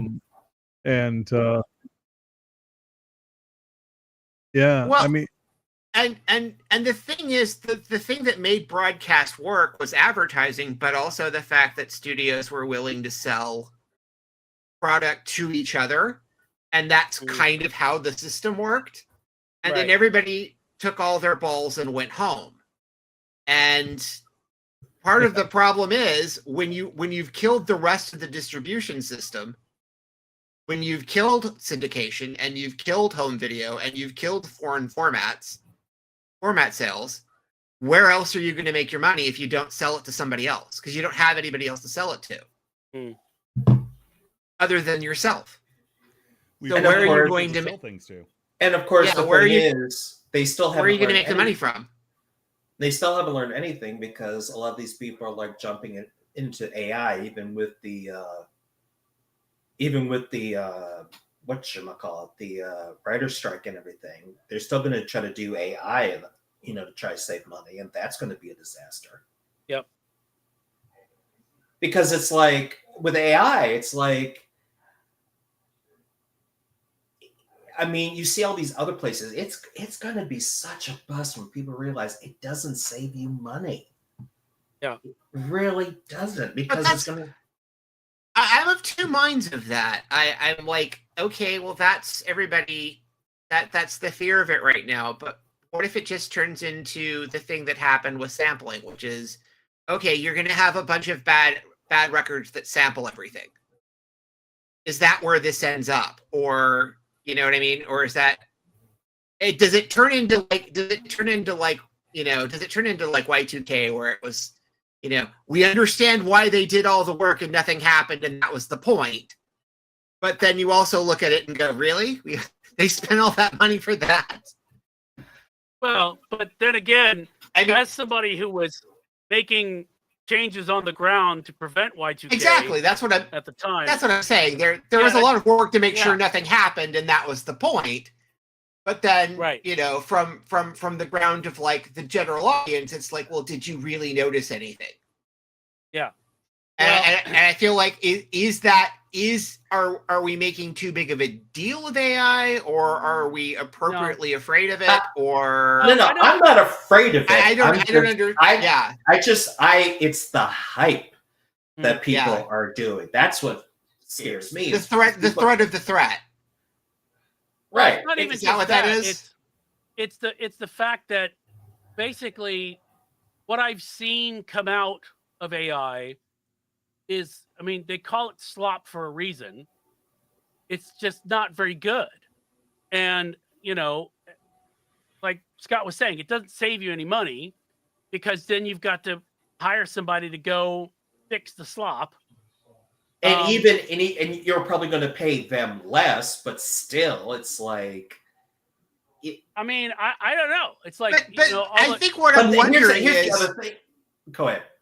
I think what I'm wondering is, are we more worried about, because like AI slop is going to destroy itself, basically. If it's shit that's not good, then people are going to get tired of it. Mhm. It's like anything else. It's like synth pop. After a while, the novelty wears off, and 6 years later, you want guitars again. That's basically, is that where we're going, or is the fear more something like people selling their voices to corporations in perpetuity to be used? Is that more what we're worried about? Well, Or no, because what I would say about that is no, because like James Earl Jones. Okay, a couple things. yeah, that exactly that. The James Earl Jones, that was with his consent. He obviously made the deal, and he basically, you're going to pay what, so my great grandkids never have to work a day in their life? Sounds fucking great. I'll sign. The problem But then- is. But then The I problem think is- well, Hang The on. well, my problem question is though, Wait, hang on, time out. if they Time out, get him time to out. say, My job has failed. "Your Anyway, Scott, job." go ahead. No, the problem is I've been hearing from like voice people and like narrators is like a lot of these companies are like saying as part of the contract, oh, you also sign over your voice. Yeah, that. And a lot of people are saying no, but the problem is these companies, they need the content. So they're like trying, it's like, them hoovering up all this copyrighted material. It's like they're trying so hard not to pay for it. Because one thing when the problem is, the other problem they have is like what we were talking about before with interest rates. The money isn't there. Well, So, the other thing with content is, and this is part of the streaming economy, which is what makes it a little more difficult than music, because musicians don't have a union and they don't have paid minimums that they're supposed to get. It makes it much cheaper to have all music ever made on a streaming service, as opposed to, and I think we might have talked about this before, as opposed to having everything HBO has ever shot out on a streaming service. Because you still have to pay those people. You still have to pay the unions. You still have to pay residuals for people who have deals for them. Whereas you don't have to do that with a band that made a record deal when they were 20 years old, and they don't get half the money from that anyway. Right. It's a different proposition because musicians don't have minimums. They don't have unions. They don't have things things that are set in stone that you have to pay out, as opposed to every filmed product since what, the 50s, where you have to where there are minimums and there are contract guarantees and there are at least some form of royalty or some sort of mechanism that, people are paid, even if it's like 2 cents per show. Right. But you get some sort of payout has to happen in perpetuity to this many people for as long as you have it. And that's kind of the difference. Yeah. And part of the, I guess, the fear with like AI is with the voice capture is you can just get them to record a sentence and then they can make up. The fear is that they can put words in your mouth that you didn't say. Right. And that's always been kind of, yeah. And not that you didn't say and that you didn't get paid for. Most important thing. Yeah. So what they're asking, what these people they're saying, they're giving them a lump sum, and it's like, no, because this could last. Like it's not the same thing. I mean, with James Earl Jones, you can negotiate that. For a lot of these other guys, they can't. Yeah. Well, I mean, what they were talking about in the SAG strike was, extras. Like they were talking about, extras being like scanned for like quote costume fittings or whatever. Mm-hmm. Yeah. But then taking that scan and then just reproducing them in the backgrounds of scenes in perpetuity as part of their employment for that one day of work they did on a job. Yep. And that was a genuine worry. And because there's also the rare chance that you catch somebody who's at the beginning of their career, who's doing day work, and then you end up catching a fucking Brad Pitt. And then he loses his entire could lose his entire livelihood. And Brad Pitt is in our new Winnie the Pooh serial killer movie. Yeah. But it's just the other thing is like the money they're spending on all these data centers to handle all of this means that they're going to be pushing AI so hard because they have to justify all this money they're spending. Right. But if it really does flop like it could, because like I said, it's AI slop, most people, hopefully, that's will kind not of what I'm wondering. So there's going to be a massive crash. That's kind of what I'm wondering. Is this ultimately going to lead somewhere, or are we just doing pets.com again? I suspect pets.com. That's kind of what I'm wondering. I suspect pets.com. Yeah, I suspect as well. Is all we get a sock puppet? Is that what I'm saying? Yeah, pretty much. Because and part of the thing is, and here's a fun fact. I know for a fact that my books got scanned and are being used to train AI, which is fun because I'm like, pretty much.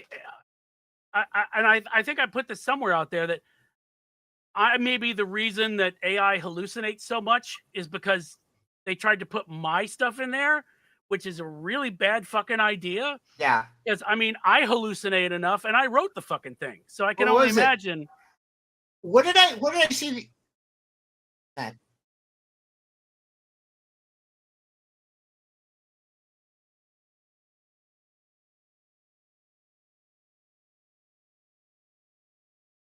Yeah, what did I see the other day?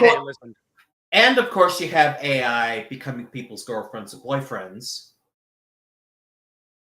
And seducing 12-year-olds. I mean, Well, eventually it all gets to sex, doesn't it? Yeah, I mean, it's. See, there's where you want Brad Pitt. You want imaginary. You want virtual Brad Pitt. Then warning.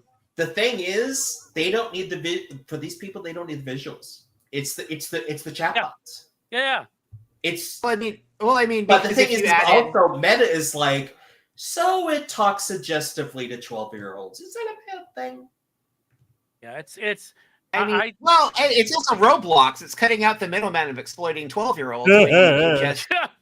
Where you can just exploit the bots that are pretending to be 12-year-olds. Exactly. You have them, and suddenly they're exploiting each other. If a small percentage is suffering it's from self-assured AI exploitation, psychosis, which has become a thing now. Yeah, it's like, no, stop it.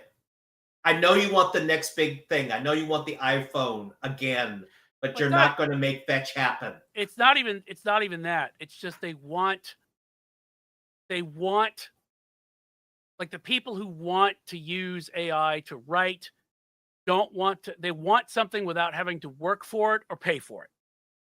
The people who are using AI to create art, they want something that you don't have to work for to learn how to be an artist. Right. And they don't want to have to pay for it. They just want. Well, the problem is AI is probably going to have to pay for it, and they're going to put the cost onto consumers, and consumers are going to be like, "Am I really going to have to pay for this?"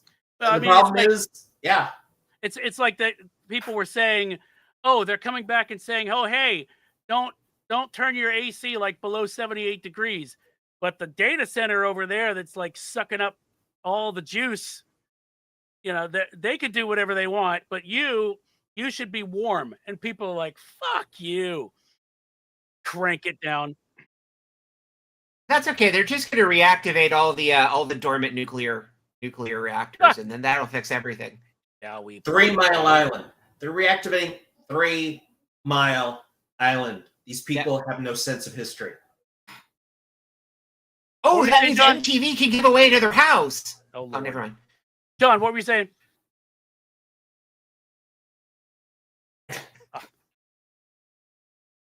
Okay. Recommendations. Oh yeah. So now that we've solved AI, we probably mosey on to recommendations. Who wants to go first? Oh, I guess I could. Oh, go for it. Well, Rob's not here, so I'll throw out Pulp's new album called More. It's really good, and it's one of those things where when a band reunites after a very long time, really what you hope for is that, at least they sound okay. But, a lot of the material in More is, most of the material in More is very well written. And, even is kind of experimental for Pulp a little. So it's a very good album, and they're touring the States soon, actually. So if you get a chance, go see them. As far as video games, I don't remember how far back I recommended something, but the Capcom Marvel Fighting Collection is always a good place to go. It collects the Marvel vs. Capcom games plus X-Men Children of the Atom and the Punisher game, which I didn't know existed, and a couple of other things. And it's again, if you've got any of the Capcom Fighting Collection releases, they're very well made and very good. It's that series, and the Namco Museum series is always really good for retro stuff. And on that point, the Atari 50 collection is about to get a Namco edition DLC, which is going to include the I don't know if this is a bonus feature or a bug or both, but it's going to get the Atari interpretations of Namco games, including, yes, the 2600 Pac-Man, which was bloody awful. Oh my God. Yeah, it was bad. It was bad. But it also, Confirmed. I believe the Miss Pac-Man, which is way better, is going to be there, and also the 7800 and 5200 interpretations of several of those games. So that'll be fun. And I believe there also includes a couple of Namco arcade games that Atari actually released in America. So I think Xevious is one of those. So that's included. The arcade version of What about Xevious. fucking Xevious in forever. The American version of that game is going to be on the DLC, which is going to be part of the. And they also have again the timelines, and they're going to have a couple of videos with Namco and Atari that kind of go along with the rest of kind of the documentary format of the Atari 50 game. So look out for that. I think that's in a couple of months that Digital Eclipse is going to add that. So looking forward to that. I should probably get one of those retro Atari 2600s because that's the last controller I knew how to use for a console. Oh Yeah. god, if you've Yeah, picked there's- up one lately, it is a horror. Horror is the word I'm going to use. Yeah. Those I mean, Really? yeah. Well, it's just now after having modern controllers, feeling how clunky that thing was back in the day, I feel like I'm going to rip the stick right off the damn thing. Although Clunky and you could- latent. Ladies. Although you could probably Yeah, find what the very late, VCS. You could probably find the VCS that they overproduced still out there pretty cheaper than those 2600s, and Yeah. they came with Bluetooth controllers, which will work on anything. So if you got an Xbox, you could make the joystick work on something else. You know what? No, I take that back. The original Nintendo controller with just the AB button and the D-pad. Yeah, I could work that. okay. I could work They that. do. I Beyond that, I'm believe there. fucked. I believe there's a couple of different Bluetooth iterations of that Widge for modern consoles, if that's where you want to go, Yeah. However- including the one Nintendo made. But like, what do I do about the triggers it doesn't have, and the second D-pad, and the tiny joystick, and the front buttons here, and then All of the modern on consoles, you can side. remap everything. Yeah, but if Mhm. I've only got 2 buttons to work with, And there's a way you can do it. And if you like that controller style and get a Nintendo, apparently Spirit of Halloween came out with a Nintendo game this year. Yeah. Yeah. In 2025, Nintendo or Spirit of Halloween put out a Nintendo cartridge that is a playable Spirit of Halloween themed game. Mhm. wow. Now, Okay. is that different than the Spirit stores that open at Halloween, or is it the same thing? No, it's the same, or maybe it is Spirit Halloween, not Spirit of Halloween. Sorry. Basically, if you have an Atari 2600 like in storage somewhere that hasn't been used for a while, the Spirit Halloween game will take that over. Yes. So, That's insane. but yeah, I see. Bailey used to invite me over to play Don't they have Halo. a CVS to take over? Anyway, go on. Oh, yeah, there's that too. I just want to know: has there ever been a Spirit Halloween where they took over a location only to find that there was a storage room that like they didn't ever go into, and when they did finally open it, there was a Spirit Halloween in there as well? That's what I want to know. It's the Beyond part of Bed Bath and Beyond Spirit World. Exactly. Yeah. It's like that time that the joke about, oh, there was a Starbucks open in the restroom of another Starbucks, It's actually the new boutique stores they're putting in Kohl's. The There you Kohl's that go. are left. There you go. But yeah, no, Right next to a Sephora, there's a Spirit. They're right next to the Wow. Sephora and Wow. and the China shop. But yeah, Bailey used to invite me over to play Halo on the Xbox just to laugh at me because I sucked so hard at it. I was just like, get me in the turret Jeep thing. Then I could do, otherwise I'm fucked. Anyway. So Tuffley, was that you? Yeah, I was done. Oh, yeah. Okay, sorry. Yeah. All right. I enjoyed your Atari old Thank man rant. Thank you. All right, who's next? The I guess balcony I'll for you. Oh, JJ. Speaking of records that have come out, I recently picked up Open Mike Eagle's new Neighborhood Gods Unlimited. I love Open Mike Eagle, and it was a fucking great concert, and it was the day that the new album came out, and it was delightful. Really, really good album. Also, I was a big Regrets fan. They have broken up, and Lydia Knight, the sort of the lead singer, sort of front person of that band, has put out their first solo album. It's a good pop album. I mean, it's not gonna change the world, but it's a good pop album. So if you're looking for just a decent pop record, a different kind of recommendation. If anyone is in Portland in early September, check out Speculative Theater's show of Pericles, because it's the first play I've been in for almost a decade. So Nice. Oh, sweet. Hey. Oh, so I'm excited to hit the stage again. So that'll be great. fun. And then the last thing I was going to say, because we've been talking about movies and production and stuff, I have fallen in love with a podcast called What Went Wrong. And although it sounds like it's going to be a negative show, it's more, they take one movie at a time. They do their heavy research, and they talk about the productions of, like, the pre-productions and productions of films, and why budgets go out of control and all that stuff. I mean, the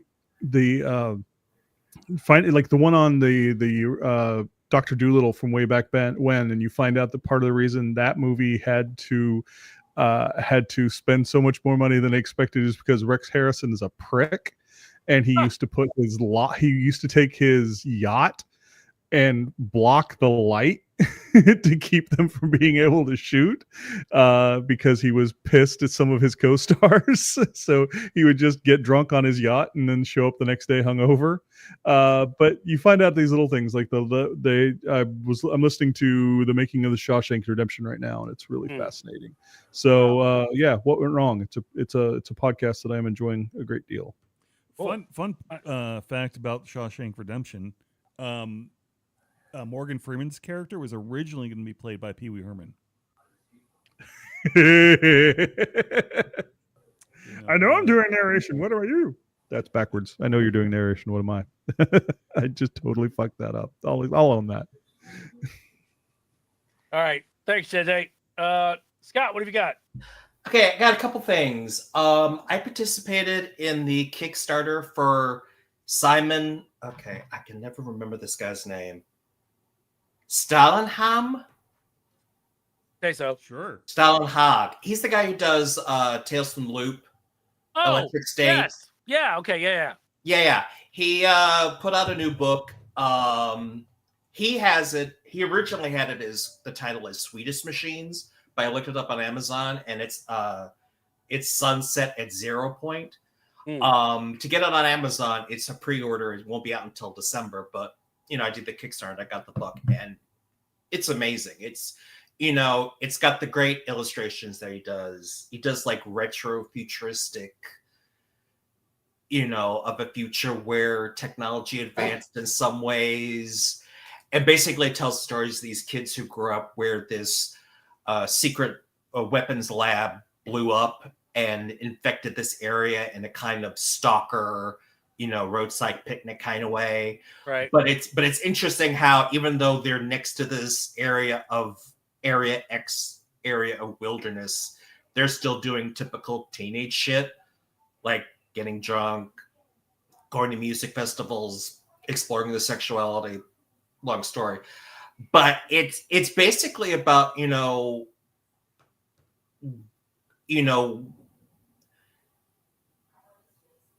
it's like the secrets of this area and the secrets that these kids have, that they don't talk to each other, even though they're hanging out, even though they are sharing things, they don't talk. So it's really, especially for him, he always does this, but I mean, that was one of the things that really hurt when I kind of saw bits of Electric State, was sort of the meditativeness that he has in his works is like just gone from the Netflix monstrosity that they made.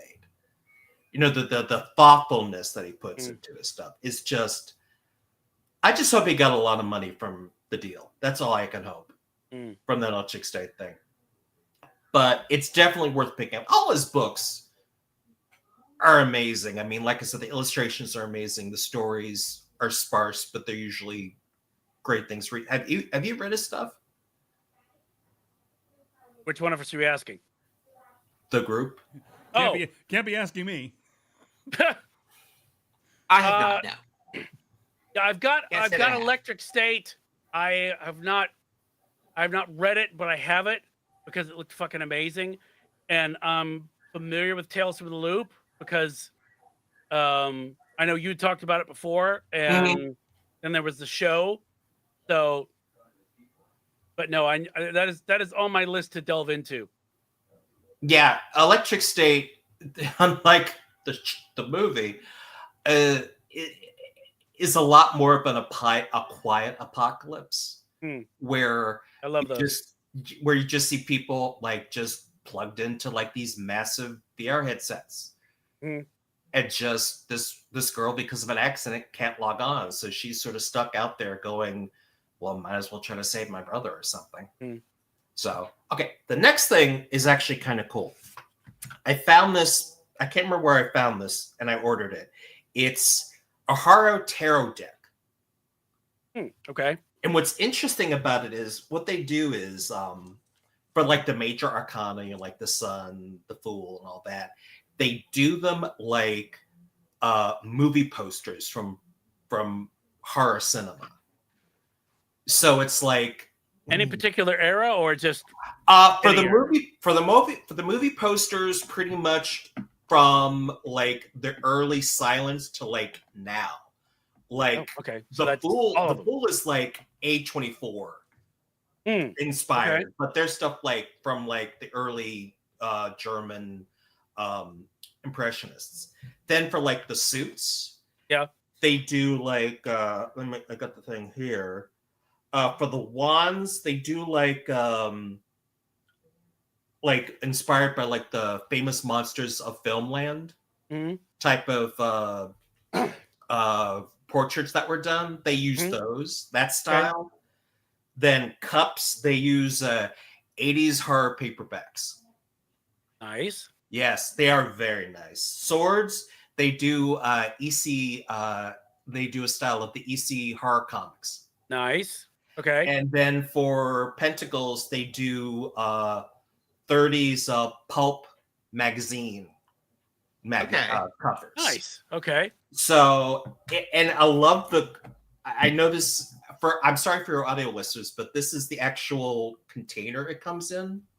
Oh, that's pretty cool. And it's like just a big clunky paperback is what it looks like, or hardback. Right, but it opens up. Yeah. Let me again, sorry for the and it looks like you know, like when you went into the library in high school and found where the Stephen King paperbacks were. Yes. That's what it looks like. It's exactly that. The Talisman is what it reminds. The Talisman paperback, the little thick one. It's about that. It's about that right size.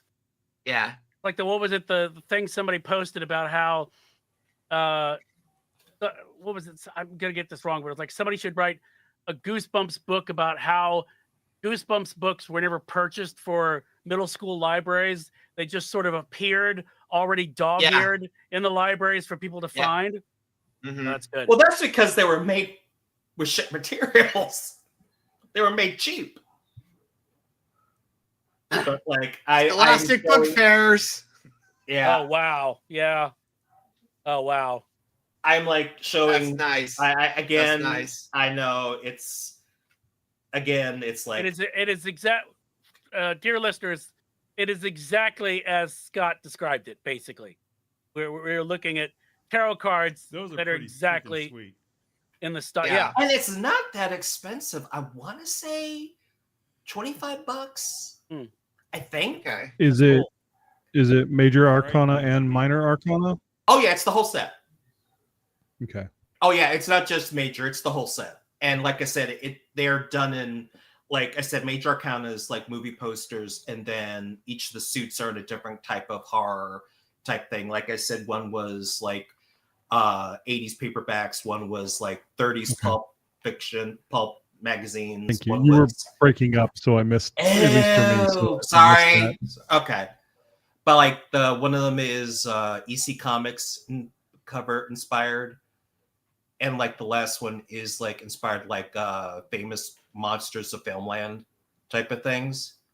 So they use like the subject, like 2 of Pentacles or 3 of Cups, and then base like the image on that in that style. And they all have, and if you get like, and the booklet gives like little descriptions of like what they were about, and even gives like little backgrounds into like how horror tarot has been like the name used by a movie studio, a printing house, a name of a writer's group. You know, it gives this like great backstory to the whole thing. And it's really well thought out and really beautifully done.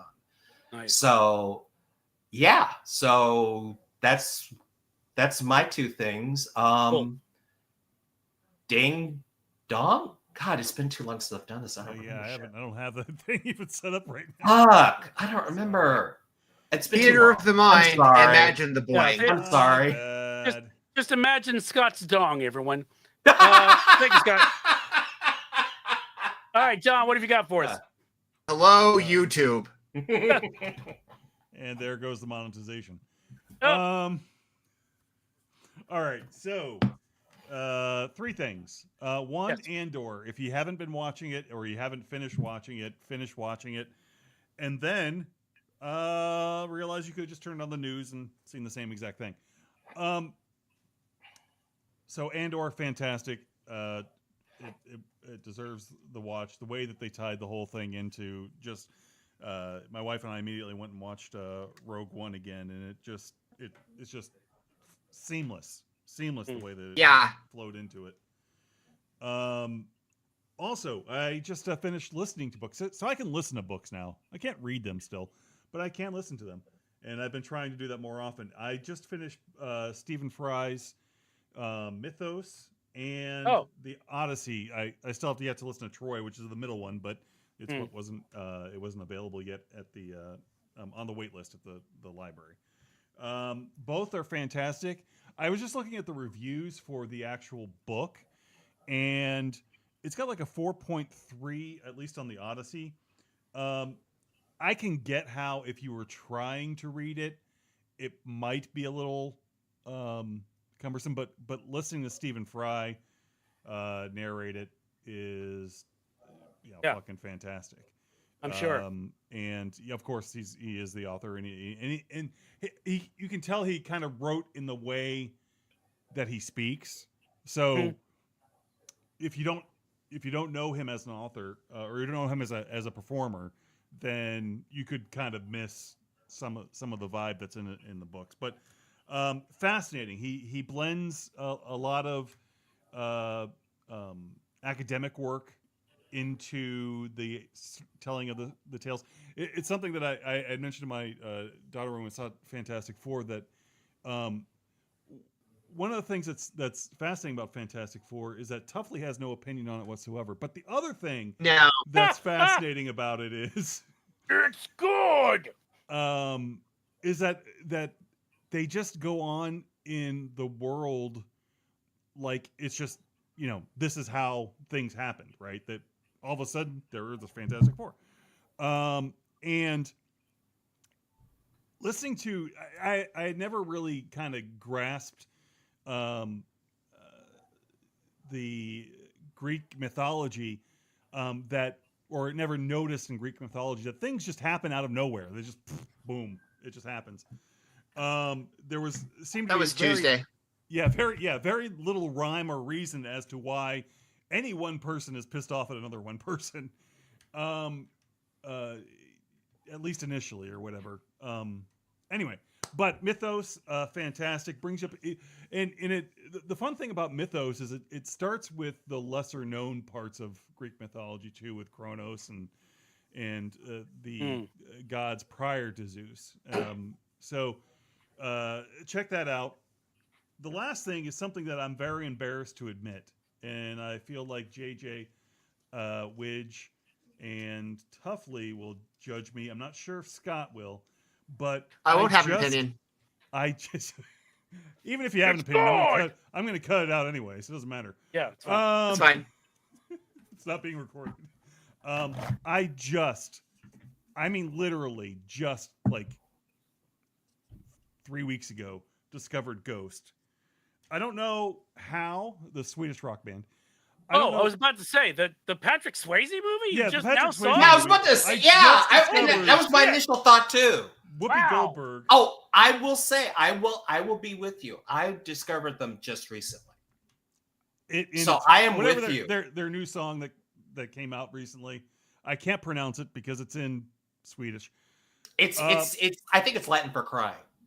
It probably, or yeah, it could be But, like, Latin. That's true. Lacrima or whatever it is. Actually, it is Latin now that I think about it. But I don't know. I'm even going to try and pronounce it. I mean, they do the whole Pope thing, so yeah.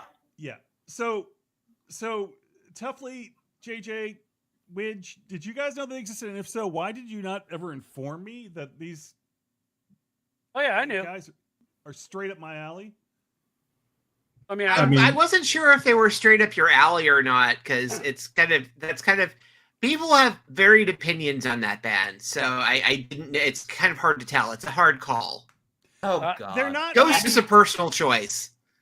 let me JJ just wants go to ahead and say- recommend that John, you go find Anthony Vincent did a version of System of a Down's Chop Suey Uh-huh. in the style of Ghost, which is fucking Yeah.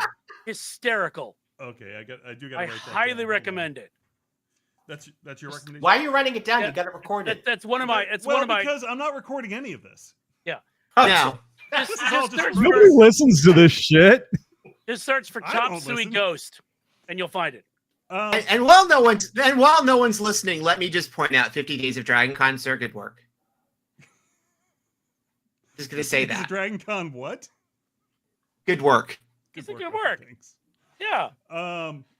Yeah, it was. It's Just take supposedly the damn compliments. It supposedly worked out. Thank you. It supposedly worked out all the bugs for this system, but apparently there's still one left. Oh, that's all right. We do that. We didn't care what you have to say anyway. It's fine. Yeah. Yeah. So JJ, did you know Ghost existed, or am I?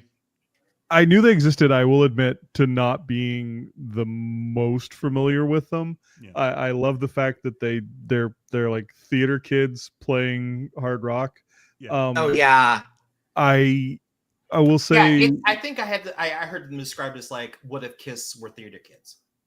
fuck Kiss. I say as a- Hey, I know. I'm just I saying. say That's a someone who- landmine. who was a massive Kiss fan for many He made it years. to Lieutenant in the They're end. dead to me. Yeah, I was like pretty high in the army, but I will say that if I don't know if it's out there, but and I don't know everybody in Ghost's name in Ghost, but Well, I think it's just really this Tobias. Tobias is really the only guy left. Bias, yeah. Tobias. Okay, so Tobias. is he And the one that rest of them wears are just role players, basically. They're just touring It's- band. It's kind of Okay. like Nine Inch Nails. Yeah. Oh, excellent. Well, he then sang with I don't remember everybody who was in the band, but it was like Vernon Reed and some other people that were played Bark at the Moon at the last Sabbath concert. Yeah. And of all, a lot of the tributes were odd and some were just real bad. That one stood out as like, oh, this is nice. Yeah. He also did. He was also at a. He sang. Bohemian Rhapsody. Bohemian Rhapsody. Thank you very much. Bohemian Rhapsody. At some, I think it was a BAFTA Awards or something like that. Oh, nice. Cool. Which in front of members of Queen too, and did a very nice job. Did a very nice job. I'm always hesitant to compliment anybody on doing Freddie Mercury because it is such a chore to do. Yes, we but- found out from the movie. Yes, but the he did a fine job. There's very few people that can replicate Freddie Mercury in general. And I don't Yep. think he really tried to. That's no, the he thing. did I not. think- That is yeah, very- that's the thing. That was what he did. Is like he did it in his own style. So Yeah, Yeah. I said that about. I don't know if people- you can do that with the range that Mercury Ham. Yeah, I don't know if anybody can actually do it. the people that do Queen covers, if they try to replicate Freddie, it normally fails. Well, yeah. I mean, the only but- one who probably would do it is like that blue alien from Fifth Element. Element. Who else has the range? So Nice. anyway, those are my 3 suggestions. I'm sure you can pick up Ghost on Amazon CD because they've been around. They've been around since 2006. They've been around almost 20 years at this point. Yeah. So And I don't know. I really how, like what again, Demi Moore did with them. You know, it's funny. I saw I had seen their logos like 1,000 times, Mhm. and it never registered to me. What I always thought they were based solely on their logo, which means you can never judge a band by its logo, I guess. I always thought they were like sort of like a industrial metal band, and it wasn't until just recently, and then of course now my algorithm is feeding all this stuff to me. Oh, they've been on Jimmy Kimmel like 5 years ago, and it's like, oh, what's going on? So yeah, but the I think 80s, the thing it's is, sort of an 80s hair band, heavy metal, synth sort of combo. It's a really interesting. But they combination. have this like deep lore Yeah, they have a whole deep about lore, the yeah. bear. Yeah. But the other thing is like the guy who does it did come from like Swedish death metal. Yeah, he. But he had this idea, but it kind of segued into like The story I heard around it was basically it was him and 2 other guys were sort of sitting around talking about it, and he had a kid, and he'd been kicking around for different bands, and he was sitting there going, I have a kid, I have to actually feed this kid. And so he figured out a way to sort of blend his theater roots and his love for things like Alice Cooper and that sort of theatrical again. And the original tip off was somehow I was searching for something in Tampa, and his cover of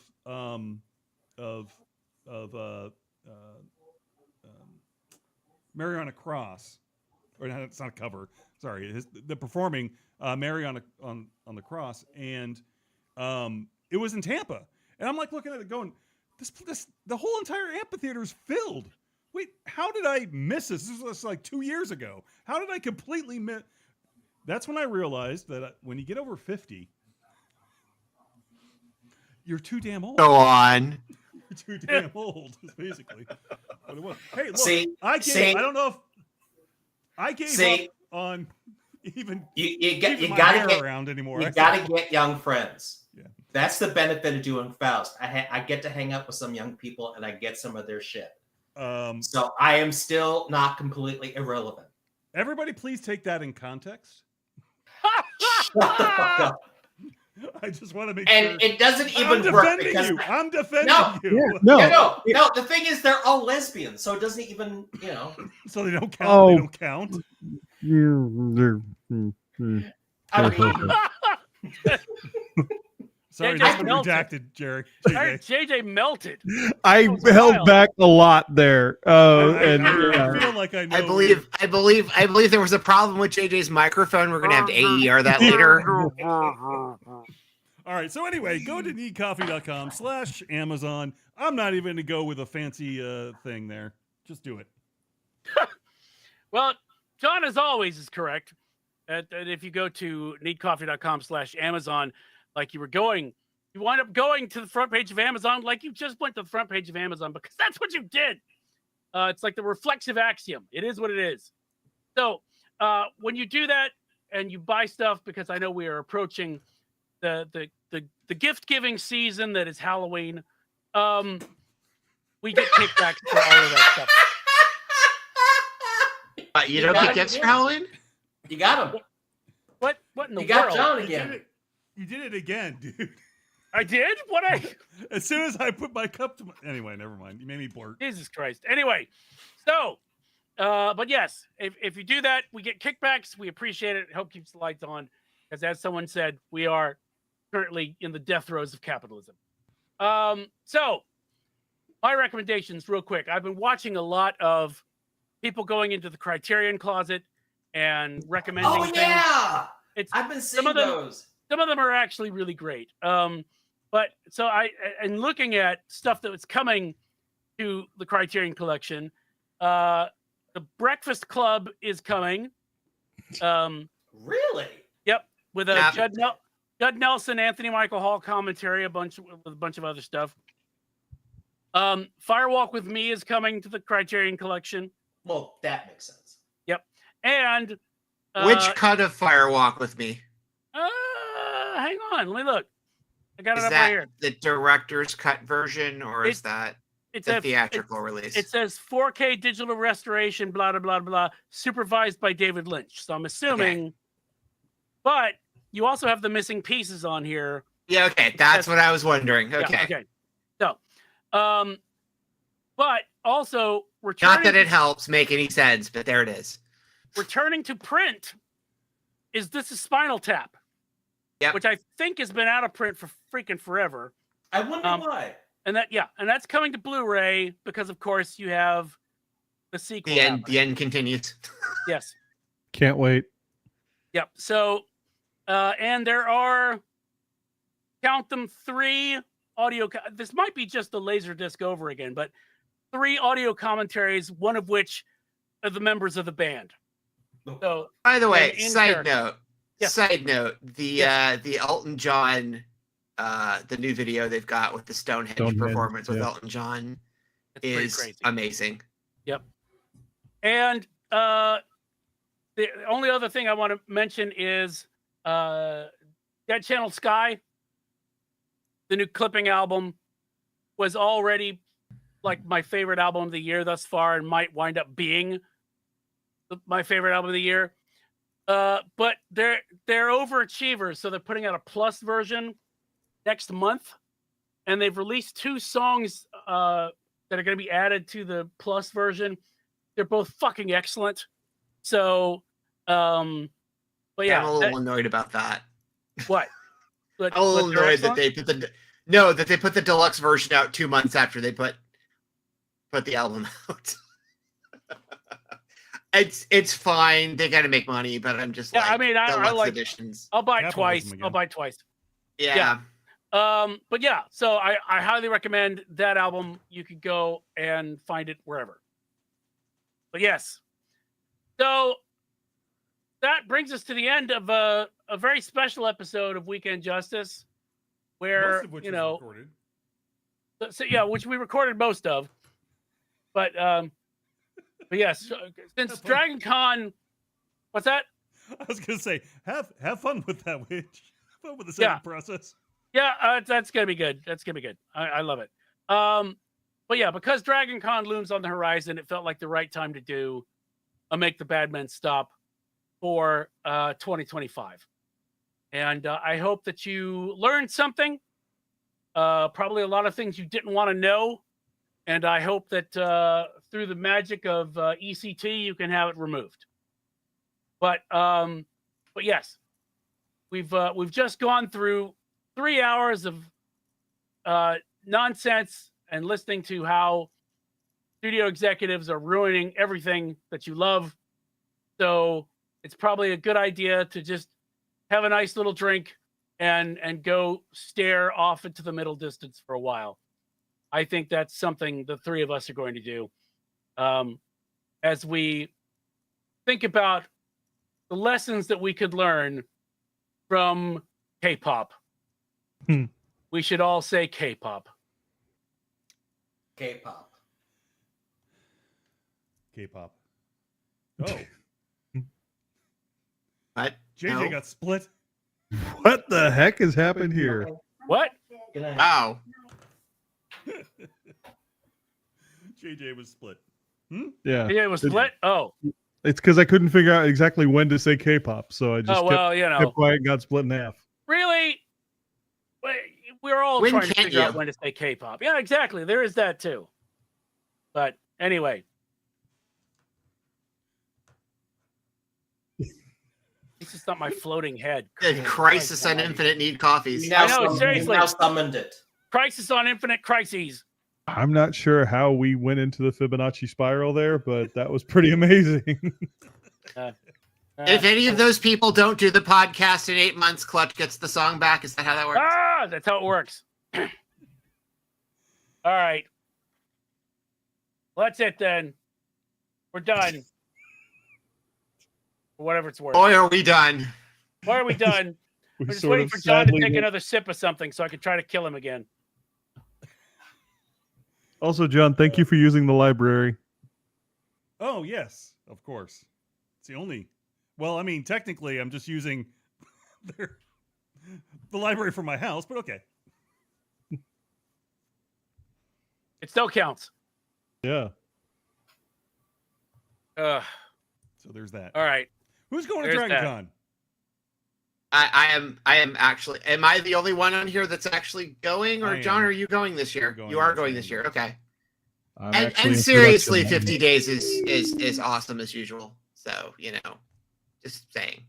Thank you. I I- appreciate that. That's. I don't understand how you get it done. You're like a fucking machine. Yeah. Yeah.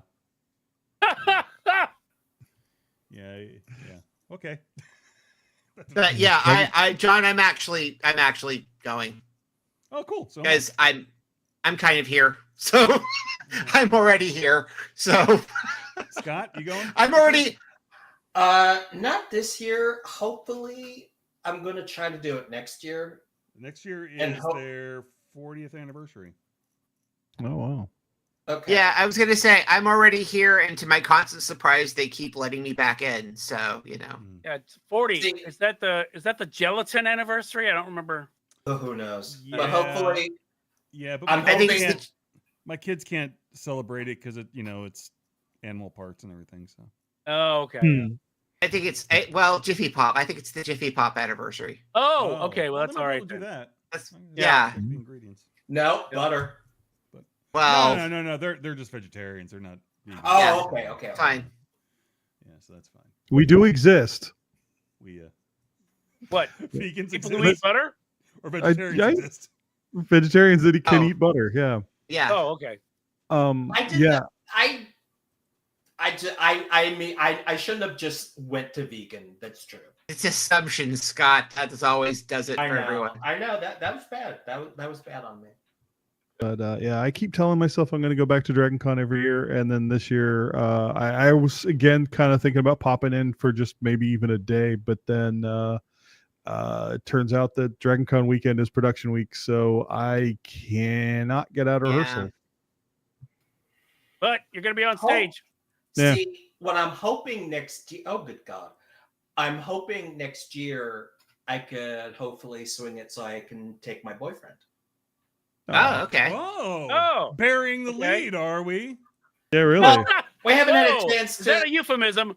No. Oh God. All right. Oh, I just realized I have 2 widges. That's why I'm like, What? Oh God. I have You had 2 two of them? widges. I have widge 1 and widge 2. What? Oh, that's Never mind. terrible. Don't worry. He's certainly not coming to take your place, Widge. We know you're Widge Prime. Which prime? Yes. But what So is you did it? that thing you agreed to at the beginning of this, way back long ago. Did you That's okay, I really? I have the spark. Clutch decided to you- call in their contract for your soul. Well, they got a shit deal on that. I'll tell you that much. Joke's on All you. right. They don't even want the song back. they just want the soul for whatever that's worth. Maybe like that and a $1.50, and you could get a cup of coffee. Anyway, $1.50? Ah! If you just get coffee, come on. no, not coffee worth drinking. I'll tell you. Well, that's true. All right, I gotta pee, so I'm gonna go All right. away. Okay. Thanks, guys. Bye. Thank you, John. Thanks, John. Bye. Thanks, John. Hey, it's split in half.